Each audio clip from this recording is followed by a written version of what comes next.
Folks, Black Star Network is here. Hold no punches. I'm real revolutionary right now. Black power. Support this man, Black media. He makes sure that our stories are told. Thank you for being the voice of Black America, Roland. Stay black. I love y'all. All momentum we have now, we have to keep this going. The video looks phenomenal. See, this difference between Black Star Network and Black-owned media and something like CNN. You can't be Black-owned media and be scared. It's time to be smart. Bring your eyeballs home. You dig?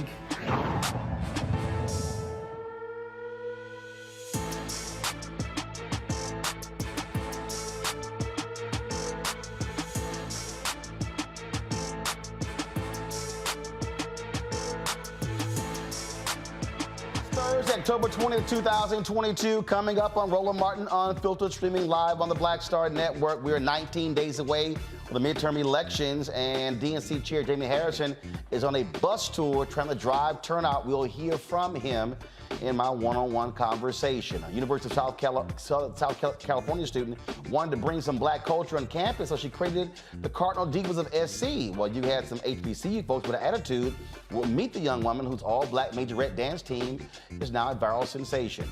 An Indiana officer faces federal charges for kicking a handcuffed Black man in the head. The LA City Council has a new leader, and the two remaining Latino council members caught an audio recording saying some racist things are still refusing to resign despite public pressure. Also, I'll tell you why Texas is handing out DNA kits to students. In our marketplace segment, a Black-owned shoemaker uses environmentally sustainable materials for their products. Plus, a simulcast with Ari Melber on MSNBC in about 13 minutes. It's time to bring the funk on Roland Martin Unfiltered on the Black Star Network. Let's go. He's got it. Whatever the miss, he's on it. Whatever it is, he's got the scoop, the fact, the find. And when it breaks, he's right on time and it's rolling. Best believe he's knowing. Putting it down from sports to news to politics. With entertainment just for kicks, he's rolling. It's on go, roll, y'all. It's Roland Martin, yeah. Rolling with Roland now. He's funky, he's fresh, he's real, the best, you know he's Roland Martin now.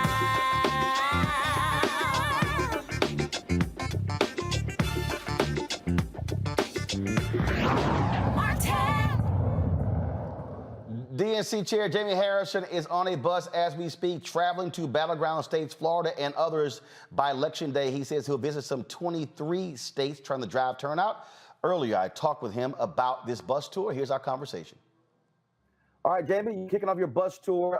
What states are you headed to drive Democrat enthusiasm to get those numbers up to turn out in massive ways for your candidates? Well, we are kicking off this bus tour rolling in Florida. I'm going to be with Charlie Chris, and we'll have Val Demings and her husband here, and a lot of the down ballot candidates who are running. We're going to then go to Georgia, South Carolina, North Carolina, Virginia. We'll be in go through the District of Columbia. We'll hit Maryland, Delaware, and Pennsylvania. So and then the following week after that, I'm flying to a lot of the Midwestern states and Western states. Want to do stuff so that we're helping Mandela Barnes. And again, I was in Ohio just recently with Tim Ryan and all. So, we're all over the place. By the time Election Day hits, I'll probably be in 23 states by the time of the election.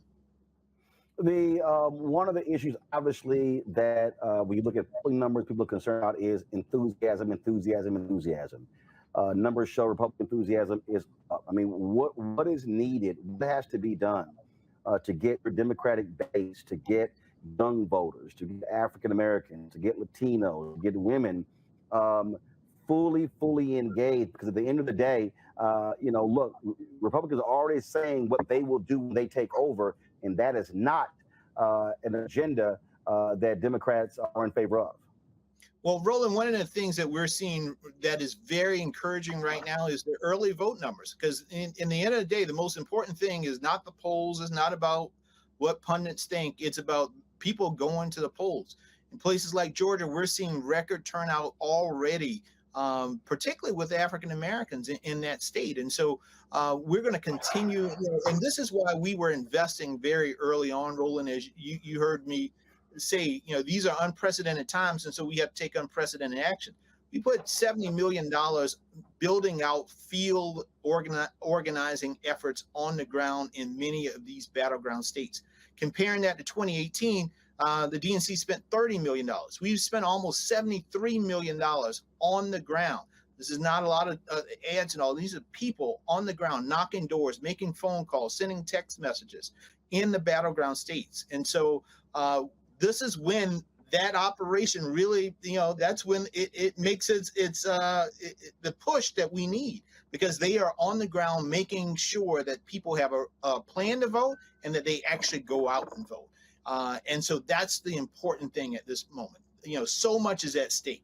We know what the plans are for the Republicans. They want to gut Social Security and Medicare. They want to have a national ban on abortion. They want to end voting rights for so many efforts and groups. But we know how Democrats have delivered over these 2 years. When you think about what we have done in this 2-year period, Roland, with a 50-50 Senate on a good day and less than a 5-seat majority, it makes you, for those of us who've been in this game for a while and looked at what has been done in different administrations, I mean, you got to give Democrats the credit for delivering for the American people. So we got to get that message out. We got to continue to push, and we got to get people to the polls. And that was literally last night, I was saying that I felt with all of the economic things that Democrats have done, they frankly have to do a better job of telling that story. When you, again, look at polling showing 18 to 20 points, independents trust Republicans more on the economy. You look at just what happened in the UK, where their prime minister resigned, shortest tenure in history, because she literally opposed an economic agenda that tanked the economy. Larry Kudlow was on television praising how that plan that she has is the same one Kevin McCarthy and the Republicans have. Well, it tanked their economy. It tanked their economy. That's exactly right. And when you look at, Republicans like to talk about inflation. Yes, we understand that prices have gone up, but we know why. We know because of COVID. We know because of what's happened in Ukraine. But when you look at other industrialized nations across the globe, who has the lowest inflation amongst those countries? It's the United States. And it's because, things could be so much worse. We can look at some of these other countries, but Democrats under this president have done everything that they can to hold costs down and to make sure that people had jobs to go to, that they could pay their bills, that they can take care of their families. We have created 10 million jobs over the course of 2 years, lowest unemployment that we've seen in decades. We look at many of our schools and colleges, they're open because of the billions of dollars that we have pumped into our historically black colleges and other universities. Our economy is the best in the world. And yes, inflation is temporary, but losing your freedom, losing your right to vote, losing the right to control your own body, losing the opportunity to read what you want, those things are more permanent. And folks have to understand that that is what is on the ballot. Republicans want to take away your freedom. They want to control everything that you do in your life, who you love, how you love, who you pray to, everything. We got to focus on making sure that we secure our freedoms in this country, but also make sure that we are investing in the people who are investing in us and our communities. That's what the Democratic Party has been doing over these 2 years. The thing that, again, as you talked about the economic steps that were taken, in terms of in these last 19 days, I mean, to me, that has to be, pounded, constantly being pounded. And I think that obviously there are a lot of Democratic candidates who are talking about Roe v. Wade. That obviously is a critical issue. But again, when you start looking at what polling data suggests, is that the economy and inflation is at the top. And so I think really, as Joe Master said, putting where the ghost can get it, explain to folks how these various economic actions actually improved the economy and put us in the current state, because it could be a hell of a lot worse. And the second part, Jamie, are these candidates going to go after these major companies because they're the ones who are jacking up prices and reaping record profits? I mean, I get COVID, but that's really when you break it down. Representative Katie Porter broke it down. Robert Rice has broke it down. It's these companies that are jacking up prices and reporting record profits, and they keep raising prices. That's why we're in the conundrum we're in. Well, Roland, you hit the nail on the head. It is why we're in this particular situation. And this is why you have seen this administration go after these big corporations. And the problem that we have is that every time that we push even more, Republicans get in the way. Look at the bill that we passed in the House of Representatives to go after the big oil and gas companies because of the price gouging at the gas pumps. These companies have gotten record profit. But yet we see the prices go up in terms of the things that we utilize. We have to go after them. We have to make sure that they are paying their fair share in this economy, because many of them got PPP loans to get bailed out. So it's now time for them to reinvest in the American people. And it's important for Democrats to not be shy, not to bite their tongues about the situation that we are currently in, to make sure that folks know that we are doing everything that we can to fight for them. Look at what happened in terms of prescription drugs. The Republicans, we had an opportunity to cap insulin costs at $35 a month for everybody, not just our seniors, but for everybody. But Republicans who are in the pockets of big pharma fought against that and took that out of the the Inflation Reduction Act. We got to make sure that we go out on that campaign stump and let people know that in the end of the day, it's Democrats fighting for hardworking people in this country. It's Republicans who are fighting for the big corporations who are also their big donors. That obviously is something that is critical. You mentioned early voting, record numbers in Georgia. We're seeing it happen. But one of the things that Republicans have always had an advantage is what happens on the day of the election. So obviously Democrats want to drive up early voting turnout. But all y'all also, have you crafted a same day election turnout strategy so the gap is not as wide as it normally has been? Well, that is the reason why, Roland, we poured that amount of money on the ground early on. And we didn't just start a few months ago. We started last year. Many people, saw I give you a perfect example, Pennsylvania. In that state, we had a late primary. And so therefore, we knew that was going to be one of those battleground states. Pennsylvania is always a perennial battleground states for the Senate and also control of the governor's mansion there, making sure that none of these insurrectionists get in the office in that particular state. We started investing on the ground with a coordinated effort there. So when Shapiro and Fetterman actually won the nominations, there was already a field operation on the ground. And guess who helped to build that? It was a DNC, pouring resources there, so that all they had to focus on was their message. They could focus on doing the TV ads and all that. Because I want people to understand this. The DNC, a lot of folks tell me all the time, well, why aren't you running TV ads? That's, you got a lot of national committees who can do the TV ads and all those things. What we do is infrastructure on the ground, because nobody else outside of the state parties do those type of things and invest in those type of things, so that is not something that the candidates have to worry about. They can focus on their message, they can focus on their TV ads, on their radio spots, while we focus on the infrastructure and the people who will knock the doors, make the phone calls, do the text messages, have the big rallies, and get people registered, and then get them to the polls. That is what we've been focused on, and that's where the energy is. And we are right now, we're in that fourth quarter. We are 2 minutes out, and we're ready to win this game. You have your big guns also. I saw the announcement that President Obama is going to be hitting several states.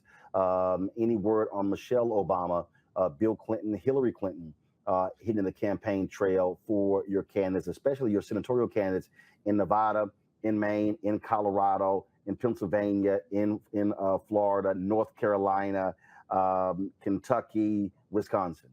But you know, it's always good time to get the Avengers to assemble, and we're chatting with everybody to see whether we can get them on the ground, go into these areas in Arizona and Nevada and Florida, North Carolina. You know, we're going to have a lot of talent on the ground to push the vote out. That's so important, so crucial right now. And so we look for some more announcements in the coming days, but I can't break anything to you right now, Roland. All right, then. Well, absolutely.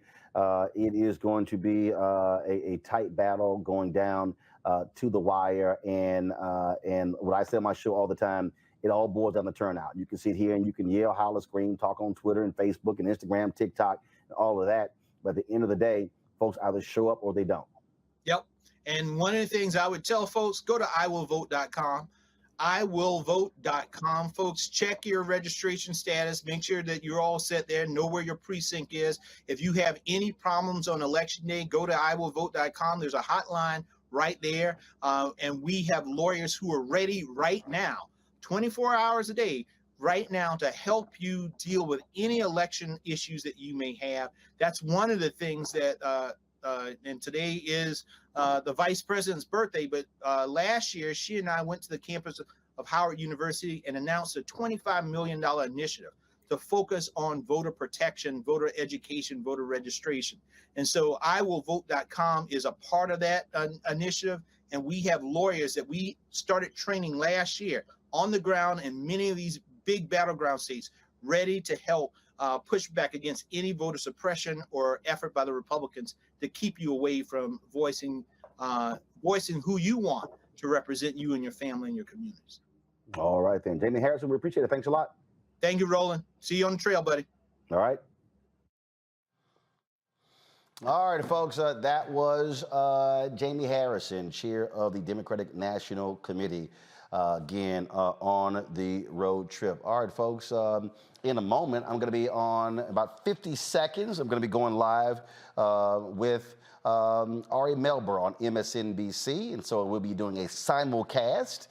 We've done this before with other networks, so this will be the first time we've done it with MSNBC. Let me do this here. Let me go ahead, post this, let folks know that we're doing this so they can actually tune in.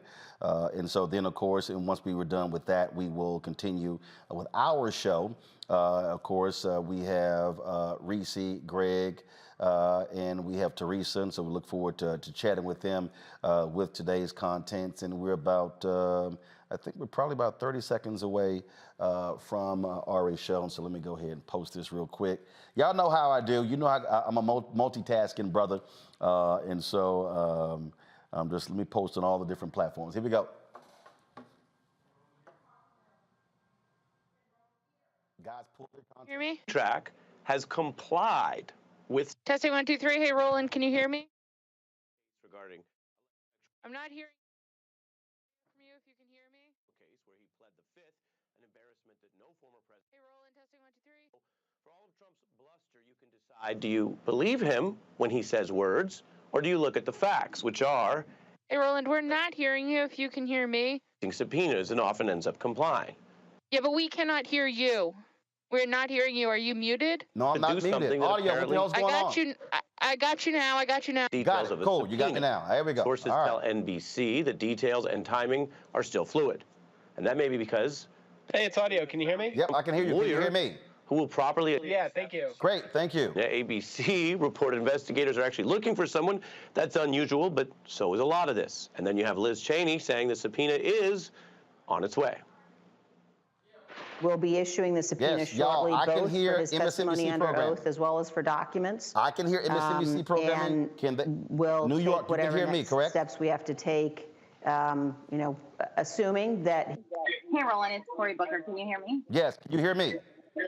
Yes, I can hear you now. Great. Thanks so much for joining us Thank tonight. you. Let's see. We had to take another segment prior just because it wasn't ready to go. Okay. So we're gonna be with you, Roland, in about 5 minutes. Okay. Okay. Cool. All right. No problem. All right, you. folks.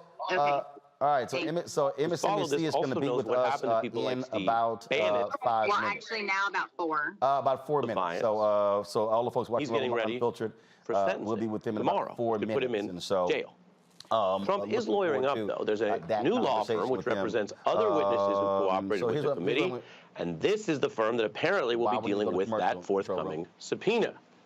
Meanwhile, the grift continues. Why? Donald Trump views the subpoena as a chance to do more fundraising from people who support him or his legal defense or his potential campaign. I don't understand. The Save America They can hear PAC me. I can hear them. is now saying the January 6th committee probe is, quote, coming after our president, so you should send him more money.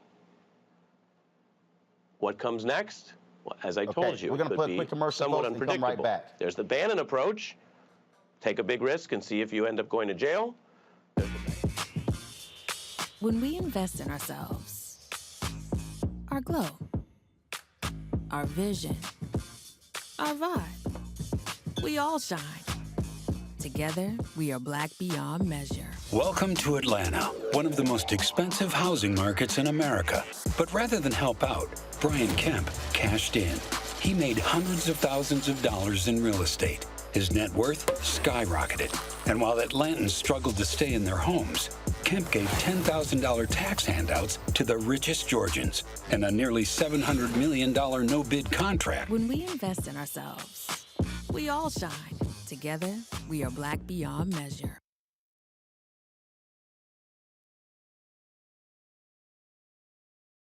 You know what's on the ballot. It's not just legislation and policies we believe in. It's democracy. Our democracy. There's a choice on the ballot between freedom and fear, between cruelty and compassion, between chaos and community, between voting or violence. And the end of rights generations have fought for. The extremists have a plan, a roadmap for a nation where your voice is silenced and your vote is a memory, where they count their votes and cast ours aside. That's why this year, this fight, this vote is so important. Register, engage, volunteer, fight back against the disinformation and despair, and most of all, vote, because your vote is all that stands between our future and theirs. I'm Chrisette Michelle. Hi, I'm Chaley Rose, and you're watching Roland Martin Unfiltered.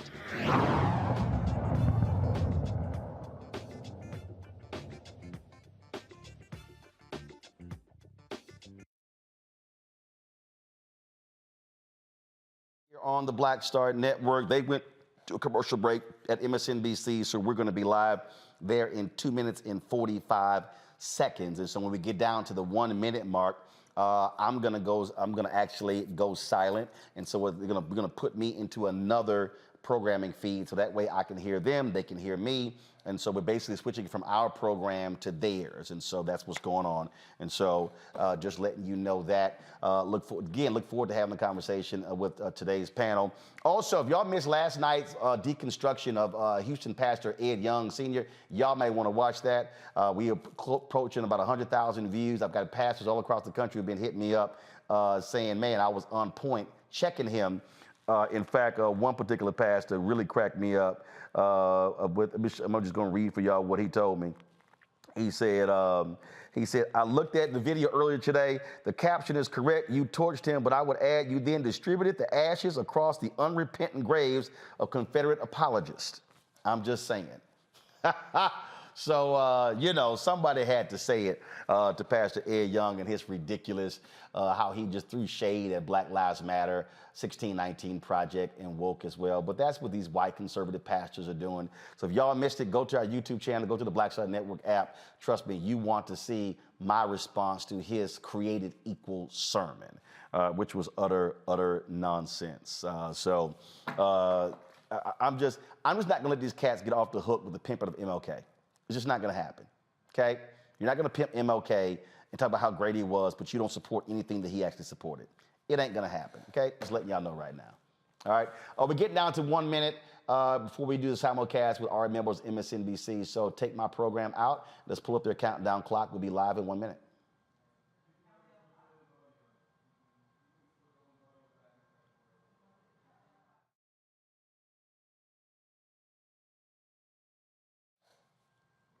New York, can you hear me? Good. I can hear you. All right. We're good. All right. Sounds great. Thank you very much.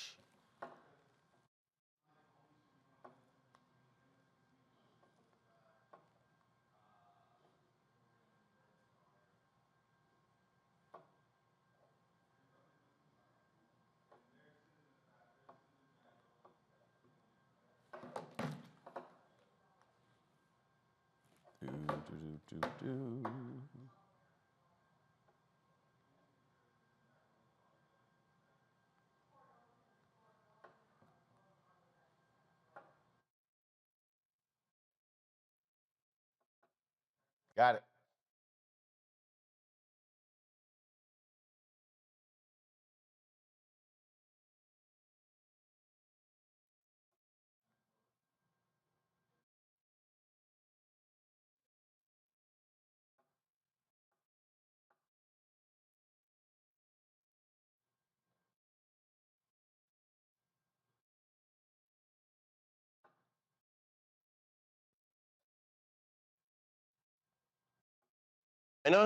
Voting also underway. Democrat Cheri Beasley looking to try to flip a Senate seat and also become the first black senator in that state's history.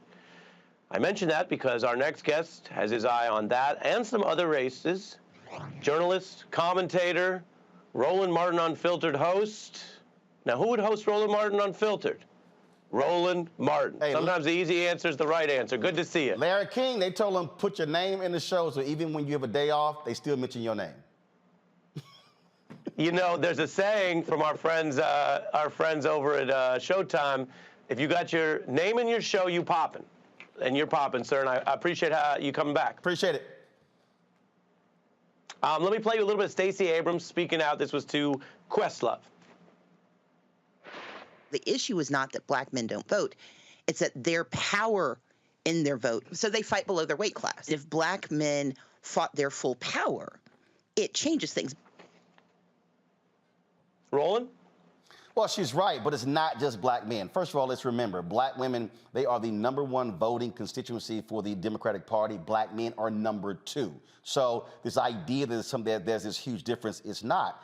But the real issue is not just black men, it's African Americans across the board. You look at Louisiana, the turnout in Louisiana, which is a third black, is about 35–36%. I have been arguing and on my show constantly saying to African Americans, we could literally flip numerous states if we are voting 65, 70, 75%. If you take 500,000 black people who are eligible, but only 300,000 register, of the 300,000 that register, only 150,000 that vote, that's 350,000 that didn't vote. You just mentioned Cheri Beasley. She lost the Supreme Court race in 2020 by 401 votes. Biden-Harris only wins Georgia by 11,000 votes. So the reality is, if black voters across the board maximize our numbers, we could actually change the South, the Midwest, the Southwest, and the East. That's what I'm also arguing, not just black men. Yeah, that makes sense. Barack Obama now is out here, in some ways, playing a role that Joe Biden maybe can't play, particularly because Joe Biden, as we've discussed, is balancing empathy, awareness of what the country's going through, right? He can't just sort of write that off, while also campaigning. Obama is hitting the Republicans for democracy while also saying, hey, it could be a lot worse. Here's what he said in what really is his first media appearance in quite some time. Given how at least Republican officials have behaved, they increasingly are willing to subvert basic democratic procedures. And it's a reminder that democracy is fragile, that you have to tend to it, you have to fight for it. And this midterm election, I think, is going to be a moment in which, that battle has to be joined, and that means people have to turn out. Your thoughts on the message and the messenger? I agree with that, but I need more from President Obama. I need him to activate Obama for America. Look, one of the criticisms I had of the president was that he gutted the DNC and shifted many of the resources over to OFA. And so what he needs to do is to take that organized entity and create a massive ground game for Democrats. The problem here is not Obama coming out and having rallies. The problem is you've got to have mobilization and organization 24/7.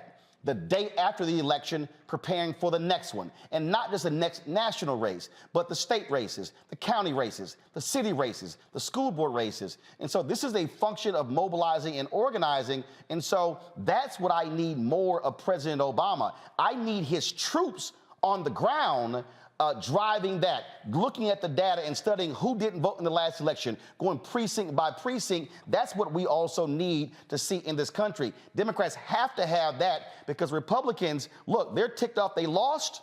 You've got to counter their enthusiasm with boots on the ground. Yeah. My last question is sometimes the case is the easiest, Roland.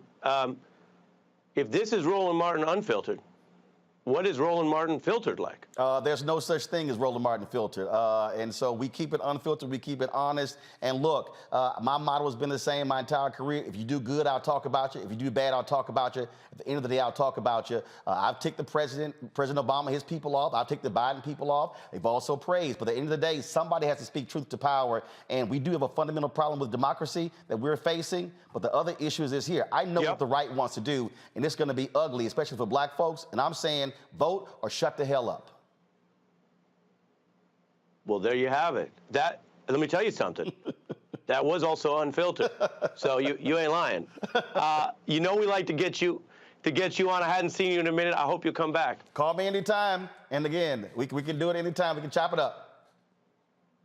Yes, sir. Our thanks to Roland Martin joining us with that perspective and that independence. When we come back, I want to bring us to something we have not touched. Thanks again, Roland, and Thank you. I appreciate it. Thank you so very much.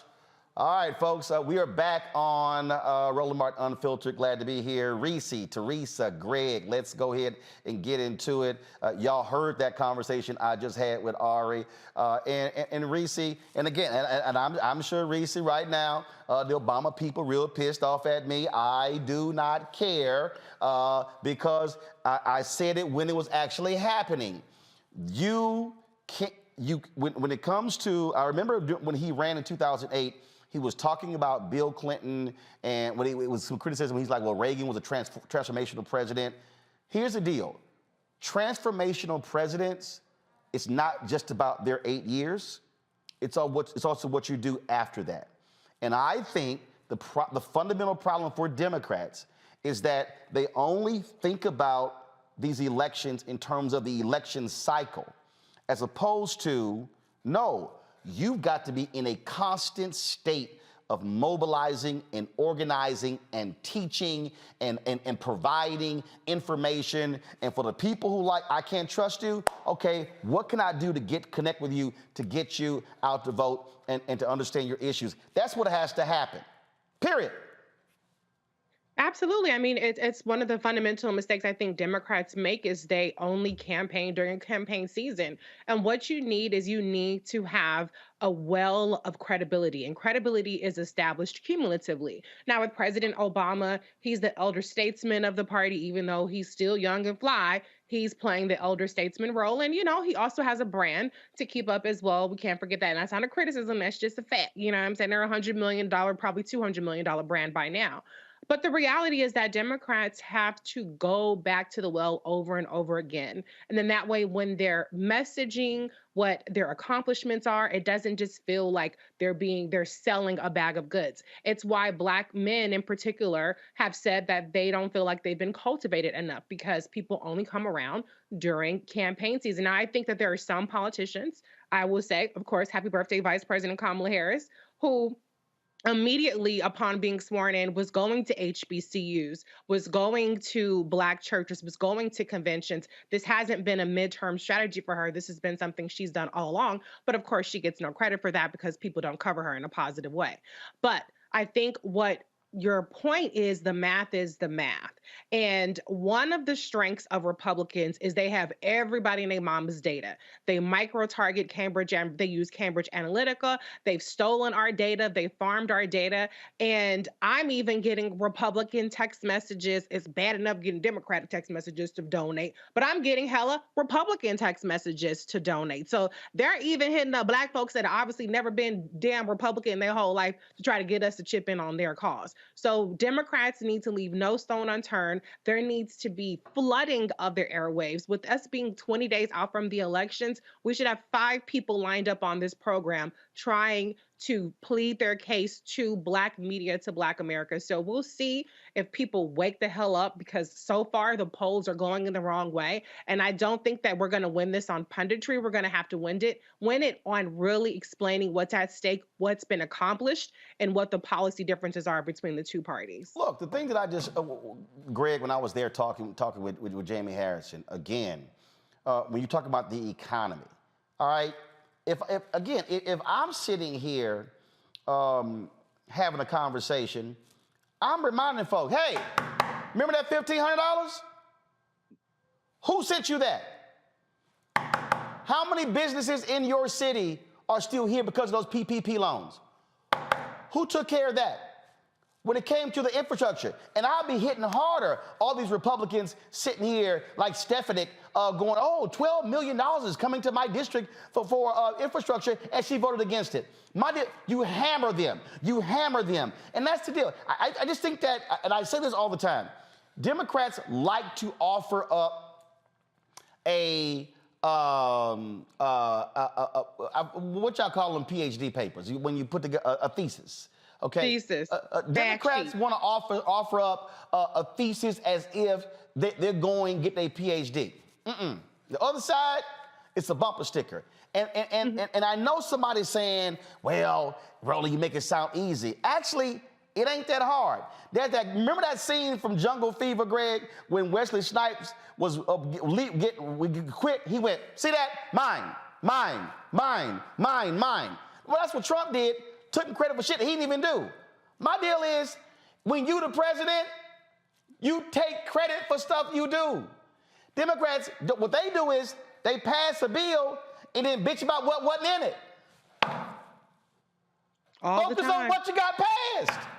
Right. Well, it's tough, Roland, and good to see you, Reese. Shout out to our brother, your husband, for the surprise move to get all of y'all over to Greece. That's a beautiful thing. Shout out. Thank that's you. fine. Nobody gonna talk bad about Black love. That's a beautiful thing. So, but yeah, I mean, you laid it out, and you laid it out with Jamie Harrison. You know, at the end of the day, we know, and the Republicans know this, that many people in this country don't pay much attention to much of any of this until the last few weeks before. You know, you could have tortured Jamie Harrison and asked, why didn't you put money into Gary Chambers in Louisiana? Why did you wait until August to go deal with Charles Booker in Kentucky? Or now you want to put $4 million in Sherry Beasley in North Carolina? But I mean, part of it is we're now in the end game stage. But the Democratic Party problem with Black voters goes back to the 60s and 70s, you know, taking us for granted. We just passed the 50th anniversary of the Gary Convention in 1972. The Democratic Party went out there. The Democratic operatives were sent to the Gary Convention to make sure that Black people didn't form an independent Black political party, and they succeeded.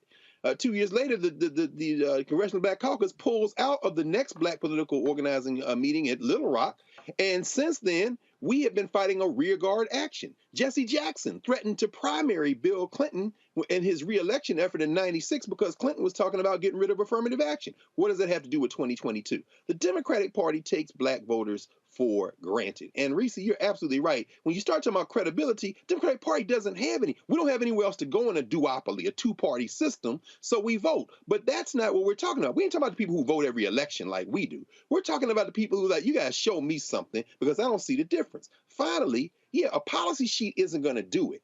People now have to fight for the lowest common denominator. And when you're fighting for the lowest common denominator in a state like Florida, Black people, I'm not excited about Val Demings. Val Demings slapped Marco Rubio around, and now that small margin of voters was like, what? Now they paying attention because of the theater. Unfortunately, we are now in the theater phase of the game. Talking and logic might peel off a few, but it's about theater. You got to slap shit out of somebody. Barack Obama has never been that guy. He benefited from 50 years of Black voting and participation. He rode the rocket that was launched in Gary, but he ain't never been that guy. So Jamie Harrison is not that guy. It's going to take a street fight now, because what is at stake ultimately on the other side of this are some things that should scare the hell out of Black people, and we need to be doing the same thing the white nationalists are doing, which is getting our people by the lapel and saying, I know you don't like these candidates, but damn it, you're going to hate the alternative.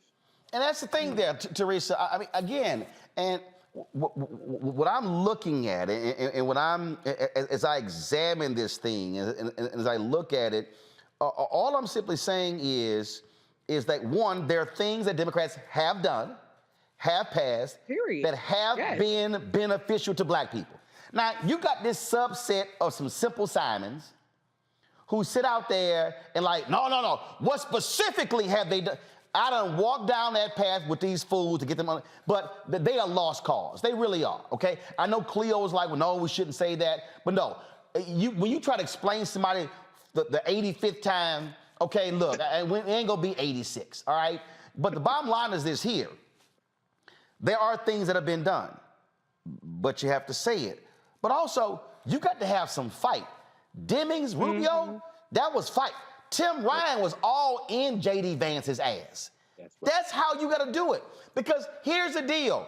You can't, look, I know Reverend Warnock's style, and see, even on this show, folks are like, well, you know, Warnock can't go too hard, because then if he go hard against Herschel, it's going to be sympathy for Herschel. Damn that. Right. You got to bury his ass. You got, look, every time I debated on CNN, I remember they called my agent one day, Teresa, and was like, well, you know, could you ask him to pull back? Because, you know, it's not that serious. No, I'm trying to put your ass in a rhetorical body bag. I'm trying to bury you.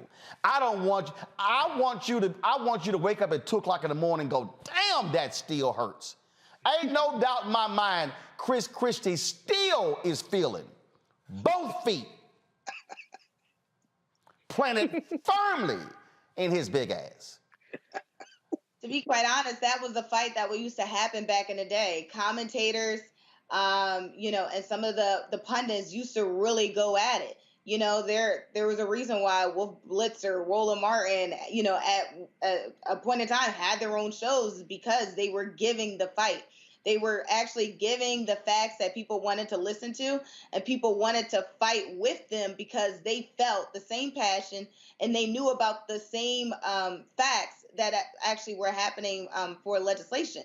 So I think, you know, as we talk about, you know, some of the fight that Democrats needs to do, even on the debate stage, half the battle is Republicans don't even want to have a debate with a Democrat. If you see, we probably are getting maybe one debate every midterm. And again, that doesn't do anything but, again, help the candidate who may not be a good debater, who may not have that fight. And so it's for campaigns, it's probably more advisable that, you know, candidates are only utilizing the tools that they have, which is the media advertising, some of the earned media, where they're able to construct the narrative that will make people vote for them. But as soon as that candidate gets on the main stage, obviously there's a different story. As it relates to, you know, former President Barack Obama and his foundation, I absolutely agree that we need to start talking about more of what's been done. So we have to keep that reminders the same way Republicans do when they tout about, you know, some of their accomplishments or lack thereof. Right? Democrats really need to also hold some of the Republicans' feet to the fire when it comes to some of them who didn't vote on some of these bills that can actually change the quality of life for so many.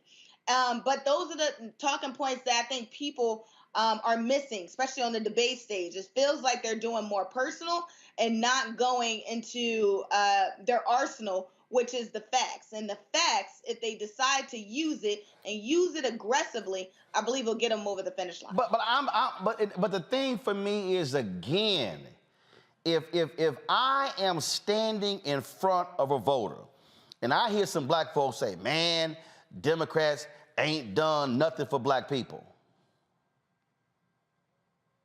I'm gonna say, this is how it's gonna go.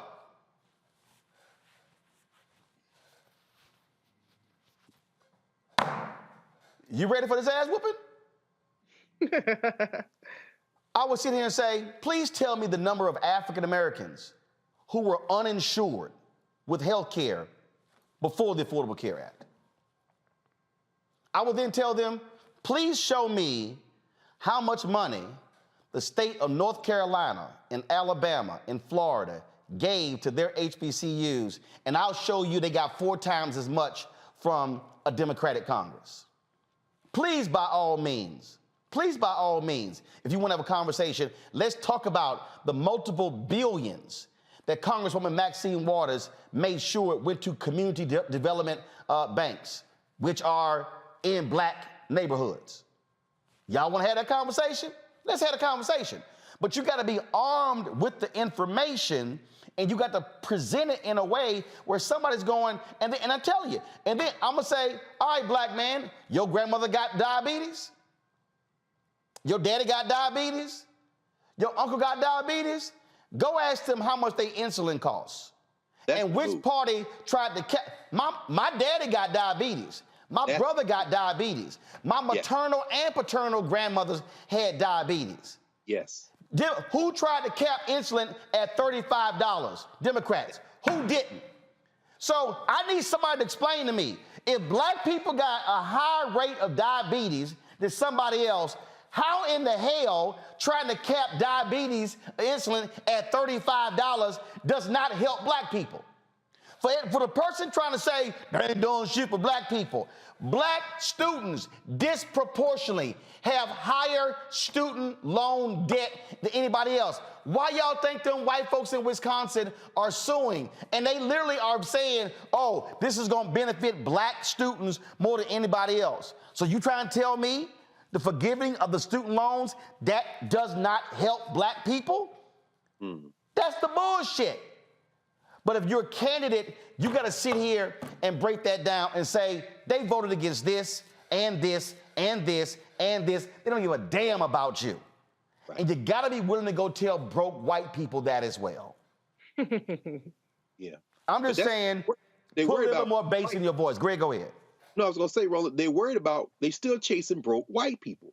You cannot explain why they have not been in Louisiana on the ground from day one, because that is the type of straight talk that will galvanize voters. You put it to Harrison at the end. This is about turnout. Then he want to talk about turnout. No, bruh.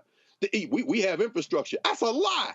Gary Chambers cannot even run television ads in Louisiana. You didn't come in for Mike Espy before in Mississippi. You could have won that state. We're not now talking about chasing them 5 white voters, although Stacey Abrams tried to tell them. There was a report that just came out in the last 24 hours that showed now white people are dying and getting sick of COVID at a higher rate than black people in this country by the latest data, and Republicans getting sick and dying quicker than Democrats. In the state of Georgia, as they close these hospitals, part of the reason that white people are dying in the rural areas more because they can't get to the hospital. Stacey Abrams talked logic to them. Sure, take that tactic. But then you got to go out to these black people and say, just like these white people can hear those things and say, I would rather literally die than vote Democrat.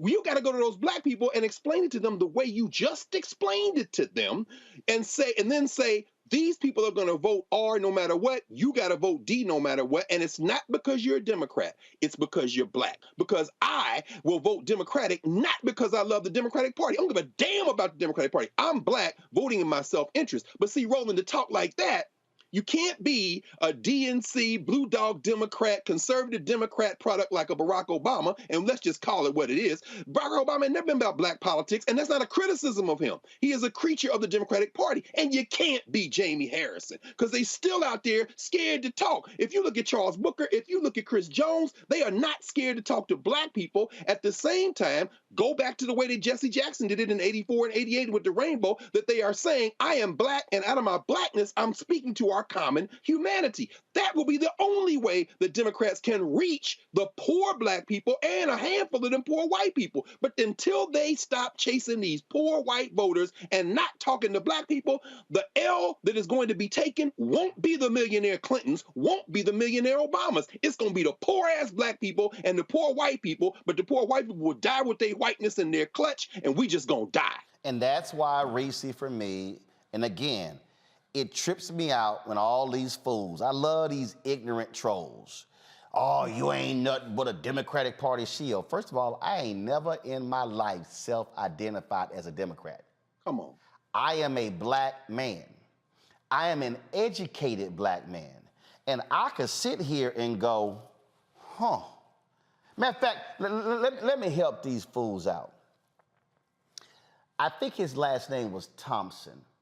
I wasn't in Chicago at the time, but he was running for governor. I think it was Thompson.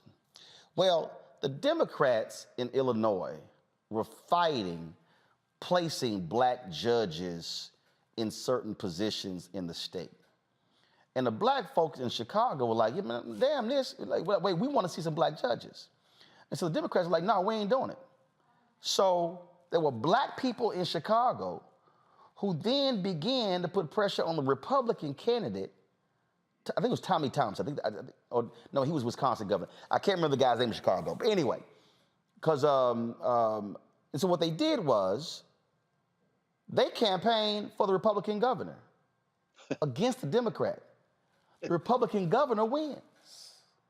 Now, I remember when Reverend James Meeks campaigned for the Republican governor who came before Pritzker, Bruce Rauner, on the issue of education. Meeks' most important issue was education.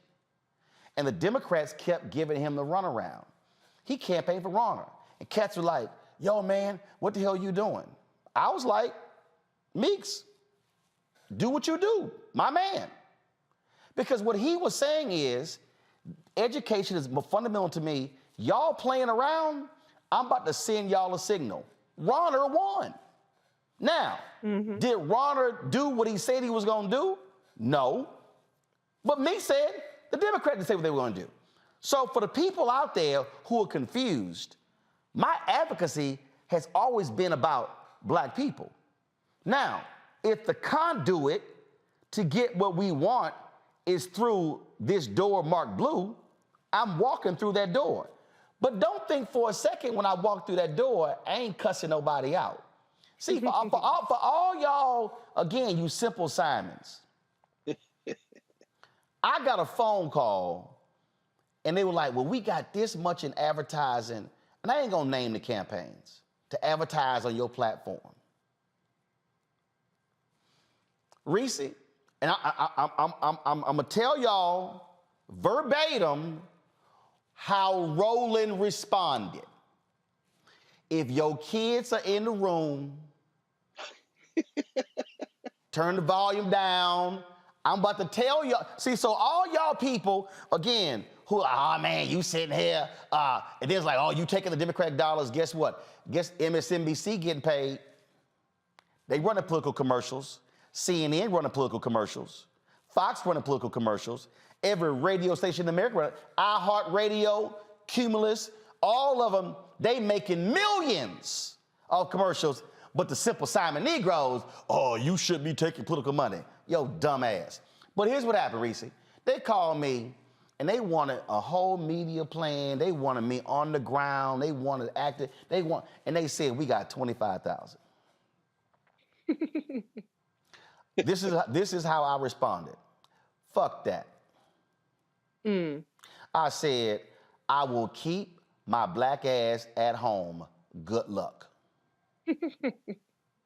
And sent it to the 2 campaigns, to Jamie Harrison, and to 8 of the top Democratic leaders. And said, don't even bother calling me. Sent to the DNC as well. Because what you're not going to do is you're not going to throw a crumb and then your ass think I'm that hungry. I then said, I'm not going to accept the 50,000 out of principle. I could have took it, but I'm not about to give you all this for 25 each. Black people, and again, for the simple Simons, and I know, and I'm going to name them, Tariq, Jason Black, Boyce, Vicky Dillard, Tim Black, and Philip Scott, all you fools. I hope y'all play this clip. Because I'm going to teach you ignorant asses about black economics. Y'all love quoting Claude Anderson. If I turn down 50 and then they come back with 150, who won?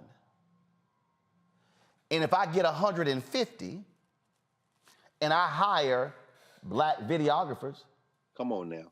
Black driver, black lighting person, black PA, I'm now practicing black collective economics.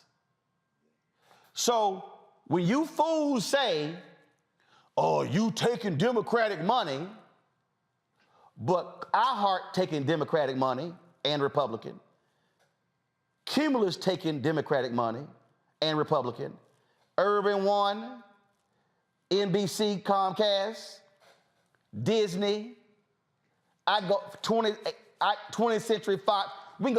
So how is it, you simple Simons, everybody else, every other media company, every other white media company, BuzzFeed, Verizon, name all, they all getting billions, but telling black people, oh, you shouldn't be taking that money from the party. If they asses want to run ads, we gonna run them, cut the check. Yeah, y'all Negroes always hollering, cut the check. All you B1, FBA, ADOS, yeah, I'm naming all y'all. Y'all always hollering, cut the check, cut the check. You remember, I'm a freedman, cut the check, cut the check. But don't cut that check. No, when you hold folk accountable, you tell them, you ain't playing me small. That's not shilling or selling out. That's saying you're gonna respect this black man, this black-owned media company. Reese, go ahead.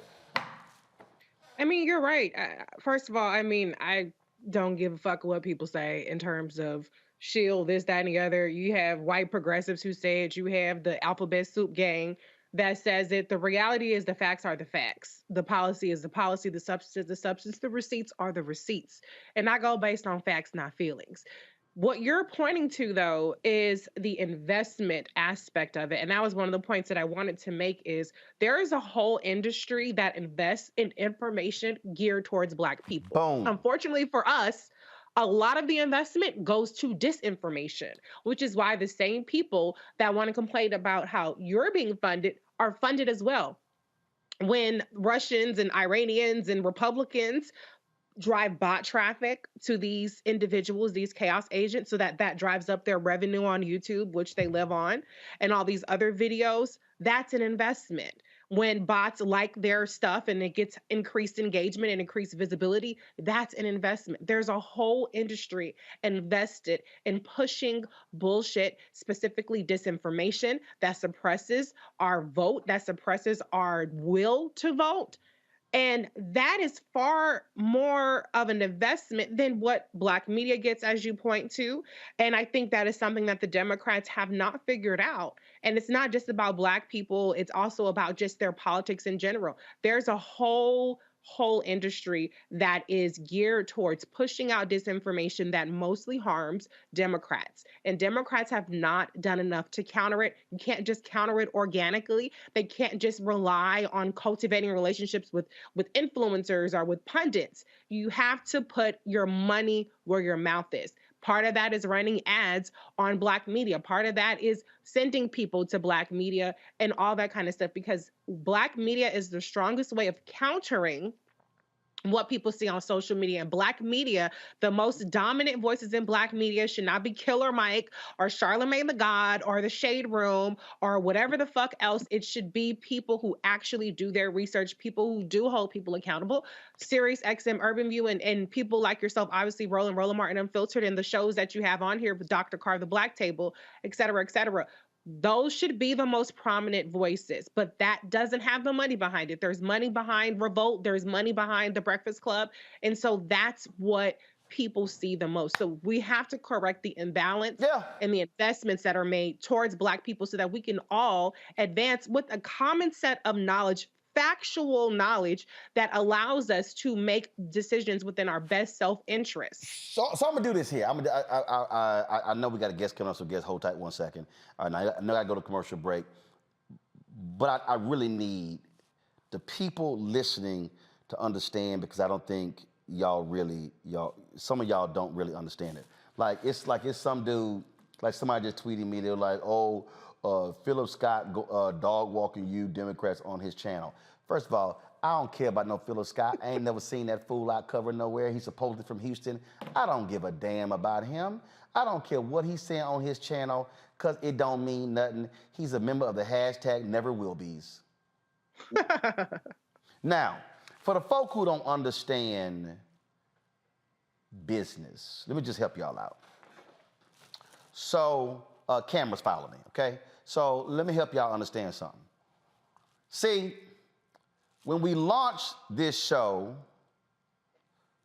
4 years ago, we were across the street.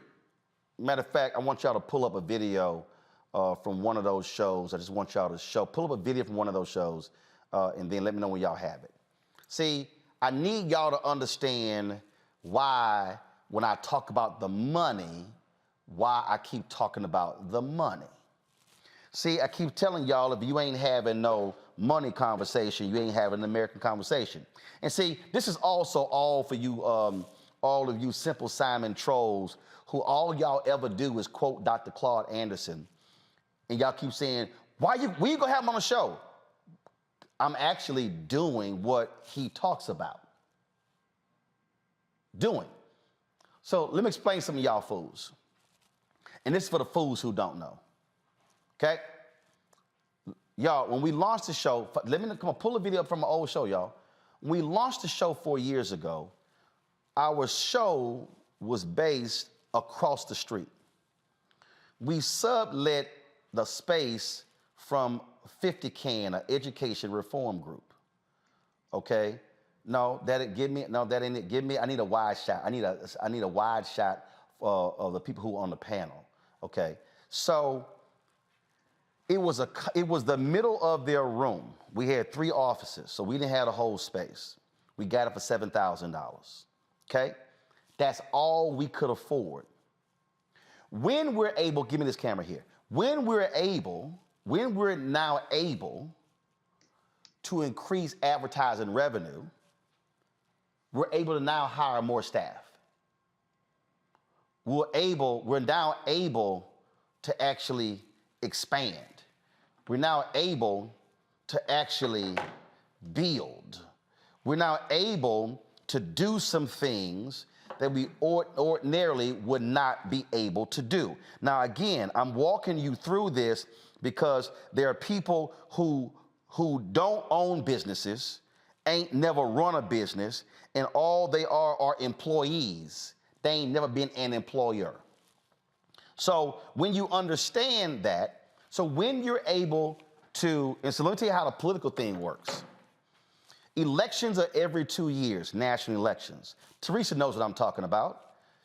Every PR person, every political strategist, every media outlet, they forecast in January how much money they're going to make by the end of the year because of political campaigns. Radio stations, TV stations, they project our revenue is going to be up 20, 30, 40% because of political campaigns. The money they earn, and they did so many ads in 2020, some TV stations created whole new newscasts to create more ad spots. Some of y'all don't know what I'm talking about. Okay? So that's additional money. So what are you able to do with it? You're not able to build. So to take that shot, y'all, that's our old studio, okay? We had 5 TV monitors, we had glass tables, chairs, we were in one room. We could not do anything else. There was nothing else that we could do in that space. Our revenue was small. But as we built and got larger, as we then began to do more, as we began to increase our advertising revenue, as we began to be able to, again, expand what we're doing, all of a sudden we now were able to now build. So now take a shot at the control room. So now there are more people sitting in the control room right now than we had 4 years ago. In fact, the control room you looking at didn't even look like it looked 4 years ago. Now come back to me. Now you're sitting here, we're now in this space. So y'all, the other shot, all we had was just that. We couldn't even move, it was just that space. We couldn't even take certain shots because the door behind the set would be in the picture, so we couldn't do it. But what happens when you build? What happens when you bring in more revenue? You're able to grow. So now we are in here, and so now we have this spot, and now we have this spot to do stuff from. Now we were able to afford, see y'all looking at these tables right here, and these are push down tables that we now can travel on the road with. Now you have a whole other space where we're gonna have 6 to 8 chairs around here to be able to do interviews. Now you have a whole green screen section, a green screen over here as well. So why am I walking y'all through this here? You need to understand what building is. This is what you do when you build. That's why when we're having these discussions, we are talking about Black collective economics, building. Why are we saying voting? Because when we use the power of our vote, we're building our community. The worst thing in the world, which is why I say it is stupid when we're not maximizing our numbers, because then we're not building. Then we're just trying to survive. I'm tired of having surviving conversations. I want thriving conversations. So I hope y'all now understand why we do what we do and the way we do it, and why we don't care what Tariq says, and what Jason Black says, and what Vicky Dillard, or Philip Scott, or Boyce Watkins. I don't care what Tim Black. I don't give a damn what Sabir Bey says. I don't care what Yvette Carnell, Antonio Moore. I literally do not care what any of them think about politics, about me or the show, because when you know who you are and when you truly are about Black people, then you're focused on that and not the people who are in the chirp chirp club. Because the chirp chirp club, that's all they do is chirp chirp. And they can have their own shows, and they can have their own people. They can talk all day. I don't watch them, don't follow them, never will. We are focused on building something, and that's why we're unwilling to let Democrats off the hook, Republicans off the hook. That's why we're gonna make it perfectly clear. We are gonna support Black folks, whether you like it or not.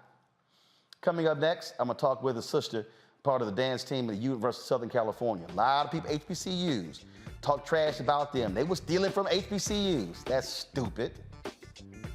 It's dumb. And I'm glad they did what they did. We'll talk to her next on Roland Martin Unfiltered. Download the Black Star Network app, Apple phone, Android phone, Apple TV, Android TV, Roku, Amazon Fire TV, Xbox One, Samsung Smart TV. Join our Brina Funk fan club. So your check-in money orders to P.O. Box 57196, Washington, D.C. 20037-0196. Also, Cash App, $RM Unfiltered, PayPal's R Martin Unfiltered, Venmo is RM Unfiltered, and Zelle is roland@rolandsmartin.com, roland@rolandmartinunfiltered.com. We'll be right back. When we invest in ourselves, we all shine. Together, we are Black beyond measure. Welcome to Atlanta, one of the most expensive housing markets in America. But rather than help out, Brian Kemp cashed in. He made hundreds of thousands of dollars in real estate. His net worth skyrocketed. And while Atlantans struggled to stay in their homes, Kemp gave $10,000 tax handouts to the richest Georgians and a nearly $700 million no-bid contract to his campaign donor, Brian Kickback Kemp, making Georgia work for him, not you. When we invest in ourselves, our glow, our vision, our vibe, we all shine. Together, we are Black beyond measure. It's about us. We are in sunny South Dallas. The election is coming up. It's super important that folks know who they are voting for, but more importantly, what they are voting for. Y'all, we got the free shirts and free lunch right over here. Freedom is our birthright. No matter what we're up against, we're sending a message in Dallas and Texas and in this country. We won't back down. That's what this bus tour is all about. The housing cost is one of the most capitalized areas that we have found.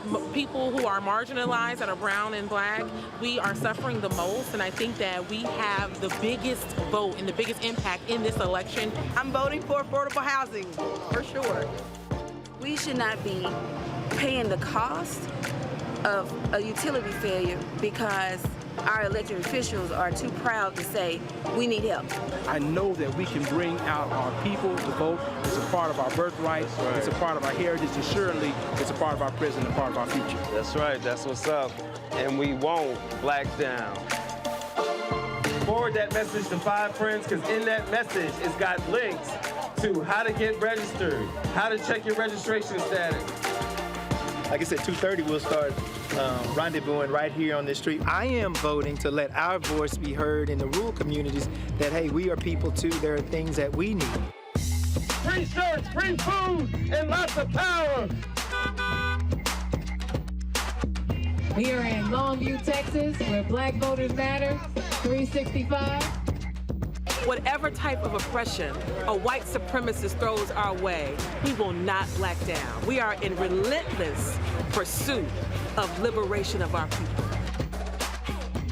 Freedom is liberation for black bodies and black communities to make economic change through political power.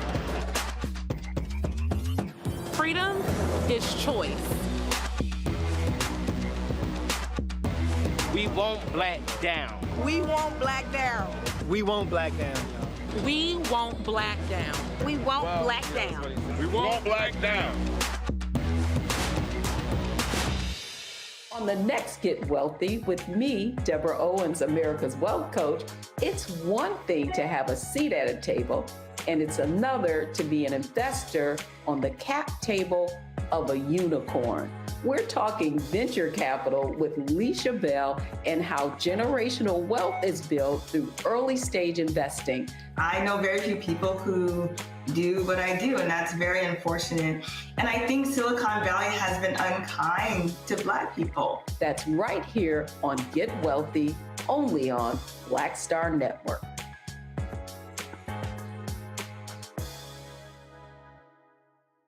Pull up a chair, take your seat at the Black Table with me, Dr. Greg Carr, here on the Black Star Network. Every week, we'll take a deeper dive into the world we're living in. Join the conversation only on the Black Star Network. This is Diala Riddle, and you're watching Roland Martin, Unfiltered. Stay woke. This is Director X, the director of Superfly on the red carpet, or the black carpet, and you're watching Roland Martin, Unfiltered. Yo, what up, y'all? This is Jay Ellis, and you're watching Roland Martin, Unfiltered. Hi, I'm Chaley Rose, and you're watching Roland Martin Unfiltered. I'm Lex Scott Davis, and you are watching Roland Martin Unfiltered. Hey, what's up, y'all? It's your boy Jacob Lattimore, and you're now watching Roland Martin right now.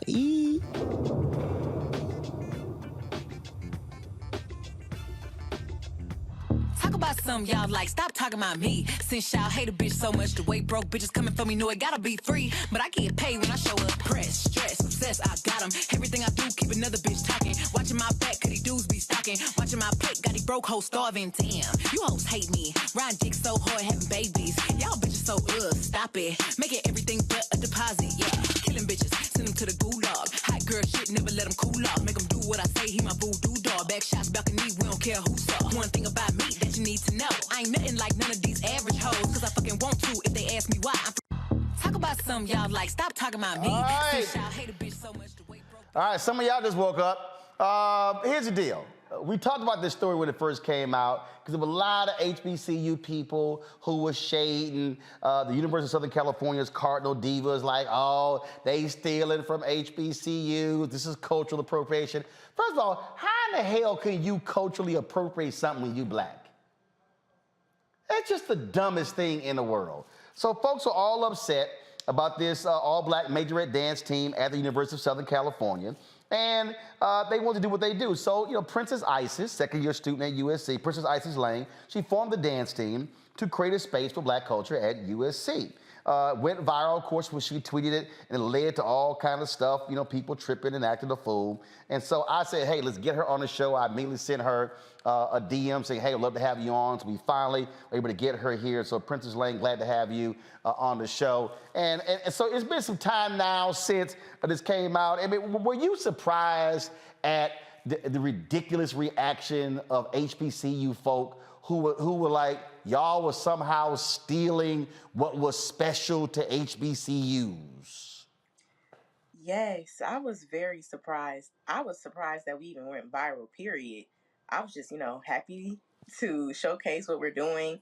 But to see all the negativity come in, it was pretty crazy because all of these false things that they were saying, not just about me, but about the team, it was just really disheartening to see that our own people were trying to knock us down when we're trying to build up and showcase Black art. And it was pretty interesting to see everything happen the way it did. It's like perfect example. That's somebody on our YouTube channel, Miss Tanya. She just said, I don't think USC school can appreciate these. Hold on. I don't think USC school can appreciate these sister dance and just my take. How in the heck? You don't even know what you. First of all, this notion as if they're not dance teams at PWIs is just dumb. Yeah. We're all here, so I can't really say too much on it. I don't know what their goal is. I mean, so just be clear. You were Black before you got to USC, right? Yes. And I take it Black. And I take it you were dancing before you got to USC. Yes. Before college, before high school, before middle school, been dancing, been doing Majorette. So it's been in my blood this whole time. And that was the point that I made when this first came out. I said, y'all act like dance teams somehow started at HBCUs. There have been dance teams in elementary school, middle school, high school. I said, dance teams didn't start at HBCUs. Hell, you had dance teams back in the tribes in Africa. The reason it bothers me is because, and then there were people who were saying, well, if y'all want to do that, why didn't you go to HBCU? My deal is we can bring Blackness wherever we want to bring it in any space at any time. Exactly. It wasn't in God's plan for me to go to an HBCU, and that happens for a lot of students around the world, around the country. So I made sure that wherever I ended up, I was going to be Black in that space. And I was also going to continue to create Black spaces for us and be a Black voice no matter where I was. So it doesn't matter if I'm at a PWI or an HBCU because the skin color did not change and it's not going to change, and neither are my goals for my own community. So do y'all perform at, are y'all an official part of the university? Do y'all perform at games? How does that work? Yeah, we're an official student organization at USC, so we perform in the stands at the games, and we're also going to be at the basketball games as well. So really right now, I'm just trying to get us on the field to get a halftime performance. Oh yeah, that'll be fine. That'll be fine. All right, let me take some questions from our panels. Let's see here. I'll start with Teresa. Well, thank you so much for creating the excitement and the buzz. I'm really honestly just hoping for the next dance. So I think it's a shakeup, and it also created the conversation. So again, kudos to you. But yes, I want to see something more. Absolutely. We have been in the studio almost every day, practicing, working, and really working and practicing. So at our next performance, we're doing another dance, something new, exciting. So that's really all we can do is really just work and push ourselves. Now, I know Reese was really trying to jam to that song when we played y'all video because, you know, Reese can be ratchet and, I'm sorry, what was your phrase, Reese? Reese was like, yeah, I can twerk and talk politics. I like to twerk and vote. That's what I said. I like to twerk, I like to vote. She likes to twerk and vote, and she likes to be ratchet and to cuss. And she could be ratchet and just coming back from Greece. All right, Reese, go in that. Go ahead. Well, I have to say, I'm a Bruin, so typically I wouldn't root for SC. But I do stand in solidarity Well, with they you. keep beating y'all ass though. But I'm sorry, go right ahead. My bad. I'm sorry. Not in those rankings. But anyways, no, but seriously, I salute what you're doing. And can you talk just a little bit about the fact that it's a black, I mean, you guys created a black majorette team. And this just isn't like something like Step Up or I don't know, one of them white dance movies where y'all go teach all the white folks all the black moves. This is an actual, and I'm not saying that you're excluding anybody, but this is a more so black centered organization with black ladies a part of it. And I know going to UCLA, how you have to find community there with black students because you are the minority. And then the other thing I just want to say is Black Twitter has these arguments every week. Every week we have the HBCU versus PWI, light skin versus dark skin, biracial is not black. These are all the same damn arguments people have every time. And so never ever, not that you would, but never ever let whatever people are chattering about stop you doing from what you're doing, especially when you are being your authentic self and really leaning into what is your birthright. Thank you. To speak on everything with the team and things like that, creating this team, it was because I realized that at USC we're having all of these conversations about diversity and inclusion, but I didn't see any action taking place behind these meetings and panels. So this was my time to step up as not just a student, but as a Black girl anywhere, to be able to say, well, if I don't see the space, then I'm going to create it because I know I'm not the only girl that feels like this.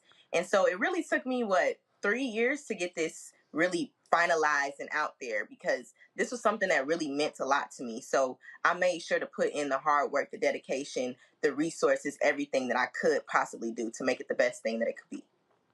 Can I ask one more question? Yeah, go ahead. How are you guys getting financial support? Do you guys have like a website or do you have anything that you're doing where you're able to support yourselves as students and have this organization?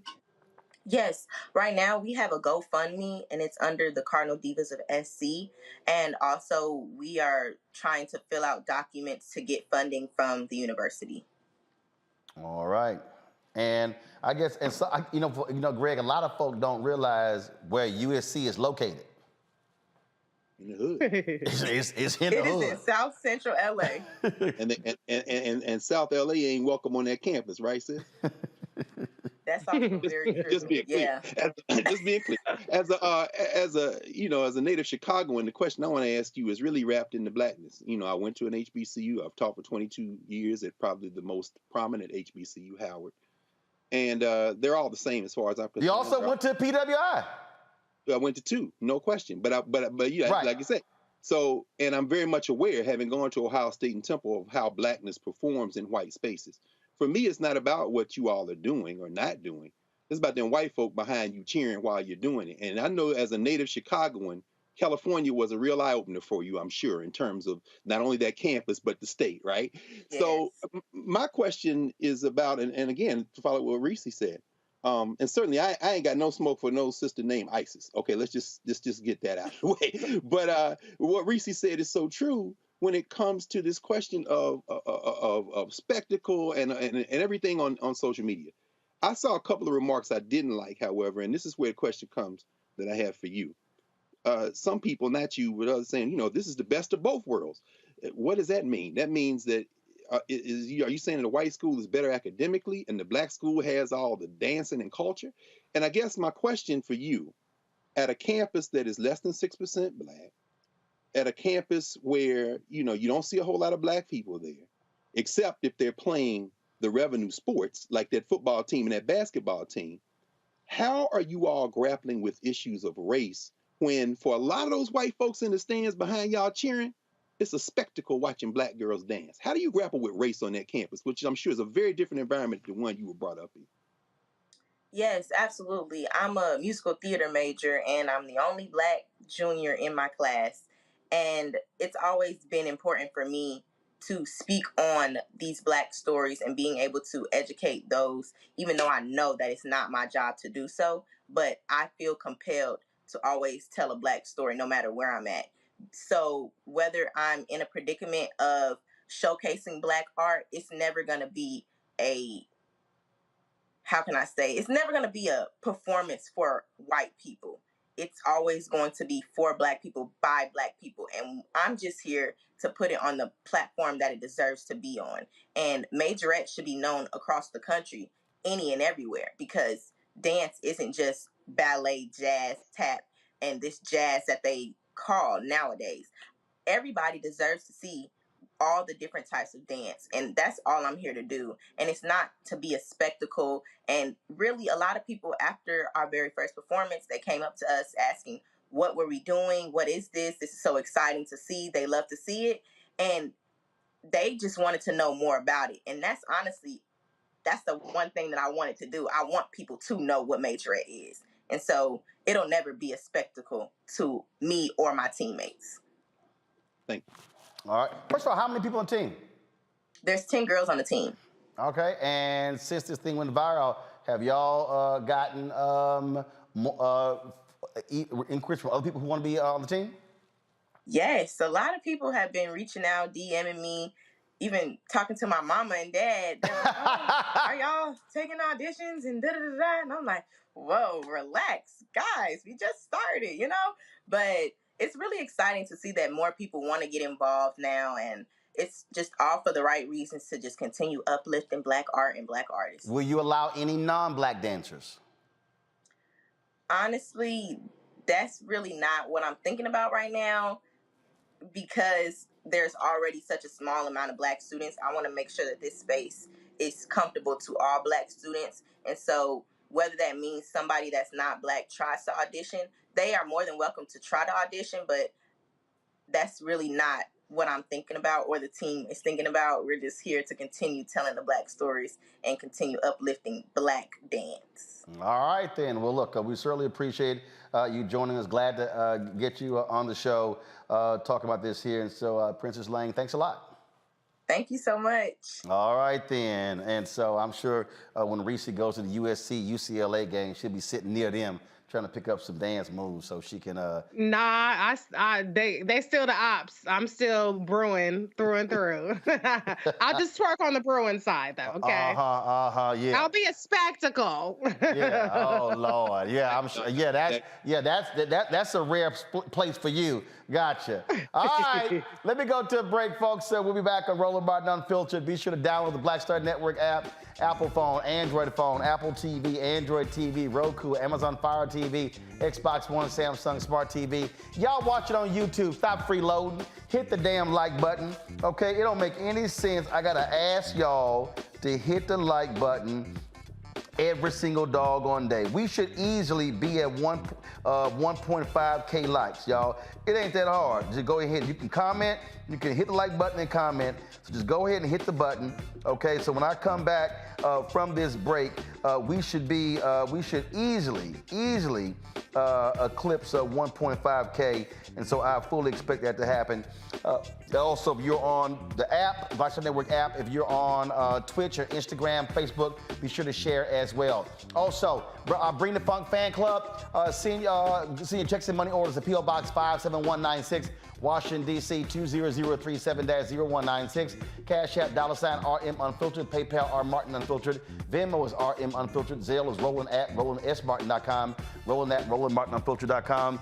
And get my book, White Fear, How the Browning of America is Making White Folks Lose Their Minds. And y'all, it's happening every single day.